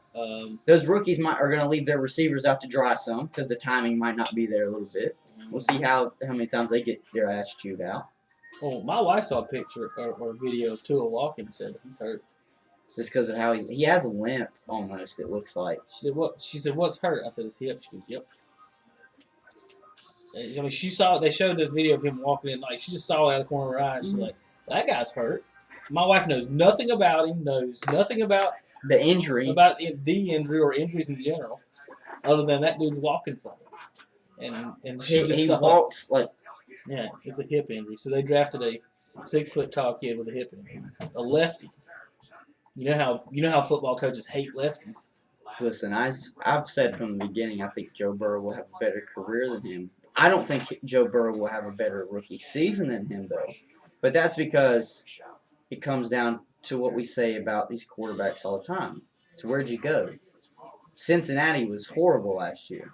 At least Miami has some pieces around Tua. At least wide receiver wise. Offensively, they've got some pieces. And even if they really didn't want to, they could play Ryan Fitzpatrick. They bailed off Andy Dalton. So it's all Burrow right now. And they have hardly anything for him in Cincinnati. So and it's not just me thinking about the rookie quarterbacks, because even then, they've said Tyrod let me say that correctly, Tyrod is going to be the one starting in L.A. for the Chargers. So you don't have to worry about Justin Herbert. He's going to sit. Jordan Love's going to be sitting. Easton's going to be sitting. They're all going to really be sitting except for those two. But think about all the other rookies. The one that's going to have the easiest.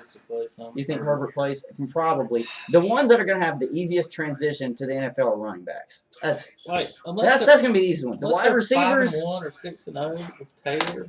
They'll put the other kid in. I think they always do that. And how many teams get 5? Yeah, and listen, it wouldn't be the first time for Taylor. They did that with him and Baker. Right. He played like 1.5 games, got hurt, and then they replaced him. SEC open weekend schedule just come across. We're going to do that in a second. I want to finish up the NFL.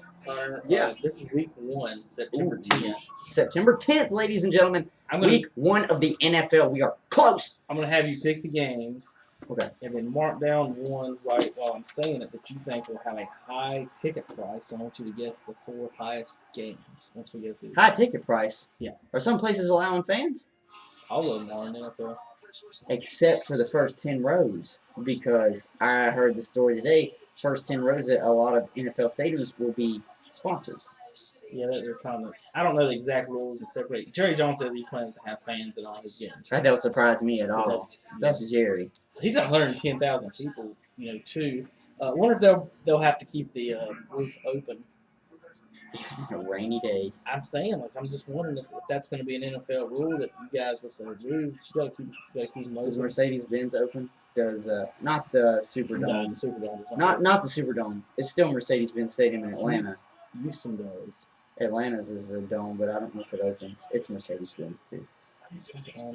Does the bird's nest open up top? I think it does because it's. I think it did. I think it does. I don't know. All right, go ahead. Tell me which one. Tell me the week 1 games. Texans at Kansas City open up the season. That's Kansas City, but that will be probably one of the highest ticket prices. Mark it down if you think so. Okay. So, Seahawks in Atlanta. Seahawks in Atlanta. Where is it? At Atlanta. At Atlanta? Oof, I'm taking Seattle, though. Russell Wilson doesn't lose on the West Coast. That's on the East Coast. East Coast, sorry. He does. He's got a winning record on the East Coast. The Jets of New Jersey visit the Buffalo Bills of New York. Give me the Bills. You like how I said that? The Bills of New York. The Jets of New Jersey Oh, yeah. visit the Bills of New York. Even though they're the New York Jets. Yeah. Bears at Lions, if you want to scratch your eyes off. Give me the Lions. That's crazy, but I trust Matt Stafford more than Trubisky. Packers at Vikings. Ooh. Oof. I'm taking the Vikings, and I think that'll be another one that's going to be like one of the top prices. Where is that at? Write that down. That's going to overtime. It's in Minnesota. Aaron Rodgers always goes to overtime. Okay. I did. I wrote OT next to it. Dolphins at Patriots. That's going to be the Patriots. Tua versus all the Patriots who've set out this year. See, that's what's going to be tough. But is Belichick going to win or is he going to choke? Is he going to get that top 10 pick and trade up for Lawrence? Belichick will win this game because where is it? Is it in New England? Yeah. Yeah, they'll lose at Miami though. Happens all the time. But in New England, I'm still going to take Cam's going to go out there and show something to prove. So that's just how I think about it. Next. The choker just went behind the back dribble, trying to go by somebody. And then the point guard just got the rebound and the putback. I don't know what's going on. I don't know what's going on. Denver's up by 1. Just went behind the back. Denver's up by 1 on Utah, 98-97. Okay. All right, Hunter. Next pick. Eagles at the Washington Football Club. I'm gonna take. I hate to say it, but I'm smart, so I'm gonna take the Eagles. You don't even know who your quarterback's going to be. That's what I'm saying. We don't know who the quarterback is. Speaking of knowing who in the quarterback, Raiders. Did you see what John Gruden said? Yeah. Crazy bastard. If you're Derek Carr, what are you liking about the Marcus Mariota? Who they play in Denver? Oakland opens up with. The Vegas Raiders. Oh, I totally forgot they're Las Vegas. Opens up in Charlotte. Ooh, against the Panthers. Mm-hmm. Well, now that John Gruden's come out and said some shit like this, I'm going to have to take the Panthers. Because I don't know who's going to be the quarterback for the Vegas. I don't know who's going to be the quarterback. He loves Mariota. All of a sudden, he got a real Woody for him this weekend. But dang. The one who I think is a better quarterback is dang. Carr. Derek Carr, yeah. Yeah. All Well, right. I don't know. Colts at Jaguars. This is the Colts. But I love me some Minshew mania, but it's the Colts. Phillip Rivers is going to throw 2 picks that game, but yeah. Browns open up in Baltimore. Holy shit. I'm so sorry, Cleveland. You want to know, Brownies? Ravens. They're taking that to the bank. Hunter, me and you and Danica Patrick all have the same number of playoff wins as Lamar Jackson. You're right. Just think about that. Holy shit. Me, you, Danica Patrick have the same number of wins and playoff wins as Kurt Busch, Jimmy Johnson, Lamar Jackson, all that. All right, let's finish this up. Chargers at Bengals. Oof. That was actually a sick pass. Nobody wasn't ready for it. Well, it comes back down to just what I said about Cincinnati. I mean, outside of Burrow, who I think is going to actually be the stud for them, they don't have anybody. Does Tyrod Taylor win on the road in Cincy? Yes, I'm going to take the Chargers. You don't want to know what wouldn't surprise me, though? Mm-hmm. It wouldn't surprise me if Herbert makes an appearance in that game. I hear you. How about, that's going to be the game of the week. Let's get that one. Cardinals at 49ers. Cards, 49ers. I'm still riding high with San Francisco. I think the 49ers will take this victory. Cowboys at Rams on Sunday night. Oof. Well, here's the thing. Even the Rams last year with a winning record didn't make the playoffs. Mm-hmm. They're only 2 years removed now from the Super Bowl. Mm-hmm. So it's like, they're still not bad. Is this new stadium? Is the new stadium It's finished? Sophie Stadium, Inglewood. I think so. Okay. I didn't think it was finished yet. But they're supposed to be sharing that with the Chargers. Right. Well, that would make sense because the Chargers are on the road this week. I'm gonna take the Rams. Okay. I'm gonna take the Rams. Steelers at Giants. Steelers. Oh God, yeah. Titans at Broncos. Give me Denver over the Titans. And finally, Tampa Bay opens up in Nolans. That is easily going to be one with money. 50-45 in that game. No, because I don't think New Orleans' defense is that bad. This is going to be the thing. I'm going to pick New Orleans to win this game. It's at New Orleans, correct? It's in the dome. And not only that, but it's legitimately Tom Brady's first game with the Buccaneers. I don't think it just goes smoothly. Mm-hmm. So I'm going to take New Orleans, week 1. Think about To Brady. beat Tampa Bay and Brady. He doesn't get a chance. Dude, it's so funny that I literally wrote down Tampa Bay, but you could easily just say Tom Brady against New Orleans. Yeah, right. And Tampa Bay. Tampa Bay. Brady doesn't get a break in week 1 in the way that he can't score 24 points and win this game. No. Like, he's got to come out firing in week 1. He's got to get 45. No matter what happens, is going to get the Bucs fans pumped. We just Right. put 40 on New Orleans. Win or loss. Yeah. Look how dynamic our offense is. So it's kind of put him in a Oh, what a move. tough position. Denver's taking the lead now, 105 to 104. Yep. We're wrapping up the show here in just a few minutes, folks. Finishing up was trying to hold on for this whole game. I thought we was going to be able to get it. Hopefully, Hunter, the last 3 minutes won't take 35 minutes. And it'll take about 15 tops. I think there's a foul there. Denver struggling. I was hoping we'd be talking about a 10-point victory by now with Denver right now, but they've let Utah hang in all day. All right, Hunter, which of those games are the highest ticketed prices games of the week? All right, I've made the notes. The highest ticketed prices for week 1. 3 of the games, I'll give you hints, Mm-hmm. are over $200 a ticket. Okay, well, I've got 3 teams that I put dollar signs next to. 3 Alright. games. We'll start with the last one, Tampa Bay, New Orleans. Yes. Okay. That's number 2 at $265. Okay. The second one that I have a dollar sign next to is Vikings, Packers. No. Okay. So They were about 6th. at least they're top 10. They're definitely top 10. Okay. And then the third one I had is the opening game, Kansas City, Houston. Actually, really, Minnesota's 5th.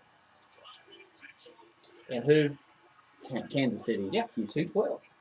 Okay. So I had 2 out of the 3. Right. So all I have to do is just guess the other one. You got 2 more that are top. I said 4. 4 that are over $200. But there's only 1 more over 200. It's the highest priced game. The Still highest missed the priced highest- game. You still missed the highest priced one, and then you missed the 4th highest one. You got the 5th highest one with Green Bay, Minnesota, but you still missed the 1st and the 4th. You got 2 and 3. You need 1 and 4. They're the highest ticketed game. It's easy when you look at it and think about it, but you just got to poke out that in your eyes. I'll give you the 4th one. It was just kind of a random guess. You'd never get it. Miami and New England. Yeah, I would never guess that. And it's Miami. Yeah. Okay. So all I have to do is guess the highest game. What is the highest cost game in week 1? Is it going to be Seattle, Atlanta? No, come on, think about it. Look at the team names. Is it the Cardinals, 49ers? No. Is it the Browns, Ravens? Who's America's team, man? There's no way it's the Dallas and the Rams. And look where, and where it's they're in playing. LA. It's at the new stadium. It's the most popular team playing in the second biggest city in the country. $277 a ticket, huh? Or you could go to the Panthers game and get 4 tickets for the same price. Ooh. 4 tickets at the Panthers game will be $268. You will save $11. This dude's already got 45. Yeah, he's going off today, Mitchell. Oh my word. Hunter, you could buy 4 Panthers tickets for the same thing as 1 Cowboys and Rams ticket. I'm not going to either game. I'll save my money. Well, we do got to find out a couple things as far as KTC's involved. Will we be allowed to do high school games this year? Will we be allowed to go to the Hornets and the Panthers games this year? As far as media coverage goes, we don't have an answer on a lot of them. Will we be able to attend the Roval race in a few weeks? I've got to send out some emails on that. So I'm not 100% sure on any of that, Hunter. To finish up the show here, and we'll talk about this ball game in just a second. SEC opening weekend schedule: Alabama at Missouri. There's you one for Drinkwitz. Take that one, you traitor. Florida at Ole Miss. Georgia at Arkansas. Somebody just hit a 3 to tie. Oof. Just under a minute 20. They're not saying who made it. Jamal Murray. Murray hit it. Yeah. He's got 24 on the night. He just got the board. It's just crazy to me how teams, you shoot threes all game, and then it's time to. It's crunch time, and it's time to just. It's tough to hit those long shots. Oh, that's a long mid-range. Look at him! Jamal Murray with a step back goes up 2. Give him respect. Give him some respect. So there wasn't a timeout here. So Now we're under a minute. So 60 seconds to play. Georgia goes to Arkansas. Kentucky at Auburn. Who reckoned Arkansas? Mississippi State at LSU. Donovan Mitchell just answered. Holy crap. He's on fire. He's got 49? Something like that. Somewhere in there. Mississippi State at LSU. Tennessee That'll be a good game. Tennessee at South Carolina. And Vanderbilt at Texas. A&M. I'm about to say, whoa. Texas. Jamal. Jokic. Thought about it. He should have took it. Right back to Jamal. 30 seconds. That's a long two.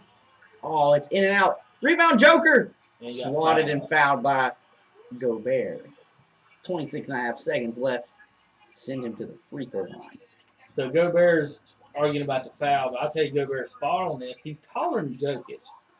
And if you're going to block somebody's shot from behind you taller than, it's pretty easy to just reach up and block it when they do. He swatted sideways, and And he jumped into him. the refs aren't going to allow you to swat sideways unless you just clean block it and throw it off the backboard. Even Jokic has got 24, but he's only been to the line one time. He's 1 for 1. Pull up the Pull up the box score. box score for people at home as we finish the show here. Mitchell with 49. Hunter. Can you do that every game? No, Think about that. no, he can't. Listen, Damian Lillard is the only one I've seen like consistently average between 30 and 60 points for like a 3-game stretch. I just don't know if he'll be able to do it right now. The Joker nails 2 free throws in the backside of the rim. I'll scroll down and let you see their numbers. Jokic and Murray with 26. 13 for Michael Porter Jr. Like Hunter, to me, Craig, he played 21 minutes, 11 points. Put in the weapon. In 21 minutes, he'll get you 11 points. He'll probably block a few shots too, and get some rebounds. But you want to know what it is? I Watch think this. that keeps I wanna Bobo from I'm going to playing watch this the right now. South Carolina upstate kid. I'm sorry. I'm just saying, you know what probably is keeping Bobo out? He What's probably doesn't have what a lot of rookies, a lot of rookies don't have this either. He probably doesn't have the drive or like the fight that they're going to need right now in crunch time. He might. We hadn't played a regular season game other than these games. I know, that's what I'm saying. He his knees might be shaking, and I'm not just saying it because he's kind of skinny. He might just get the nerves might get to him. And right now is when you really need your the guys that are kind of tested to be out there. And it really doesn't help that Denver already is so young, anyways. Michael Porter Jr. and Bobo are both the rookies. It's just one of them's a little bit more polished than the other. And that's what you're getting. Like Michael Porter Jr., he didn't take over the game, but what was he got? 13, he said? Porter Jr.'s got 13. Craig with 11. Millsap with 8. Millsap's one that hasn't really been doing much. No. 29 minutes, 8 points. He's a veteran. To me, he's just a veteran. He'll play maybe some hard-nosed defense, but he's just a veteran. All right. Inbound of Donovan Mitchell bringing it over the line now. He's just going to attack, and I don't blame him. He just got fouled, and he's got 49. He's getting ready to have 51. I don't think he misses. That's what you're supposed to do when you're down 2. Take it to the rack, get some contact, maybe get the free throw line if you don't get a shot. He got all tangled up with him. If you're going to send somebody to the line, though, What was this is bad not the guy. was Denver's part. Like Murray's obviously got the hot hand. Get it out of his hands. Yeah.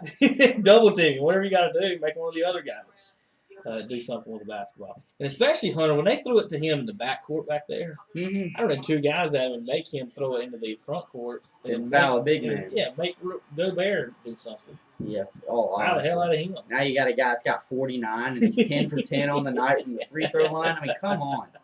What do you want this guy? He's already got a career high 49 in the playoffs, and he's a career high 85% free throw shooter. Now he's 10 for 10 on the night. Let's just see what happens. Sinks the first one. He's at 50. He's at 50. You can hear some of the crowd, however they're they're piping that in. We don't know. They're piping it in, but listen, I'll tell you what, he doesn't hear it. He's got pressure now. 22 seconds down, 1 free throw. Good. 12 for 12 from the free throw line today, Donovan Mitchell. 12 for 12. They just inbounded it. Jamal Murray. Shot clock is off, and we are now under 15 seconds. Time for a walk-off play. What's your best play, Hunter? I guess they're going to go pick Either- and roll with I was Joker. about to say pick and roll with Joker, No, and if yeah, if he's not open, just pull up the 3. Oh, he got him up in the air. Hook in there. off the glass. We're going Overtime. overtime. That'll be the end of our show, folks. Gosh. Joker off the glass in overtime, no good. I want to thank everybody for watching and listening today to KTC Broadcasting. We've had a good little fun show. Good to see real sports, Hunter. I know. Real sports. Real sports. On KTC. talking about it. Playoff action. We've had NASCAR. We've had golf. Baseball regular season's been kicking up. Listen, WCSL 1590 AM. For Hunter Yancey, I'm Kevin Hastings. We'll see you guys on Wednesday with Zach Mayhew. We'll talk more about all these NBA games. KDCBroadcast.com. Thanks, everybody, for listening.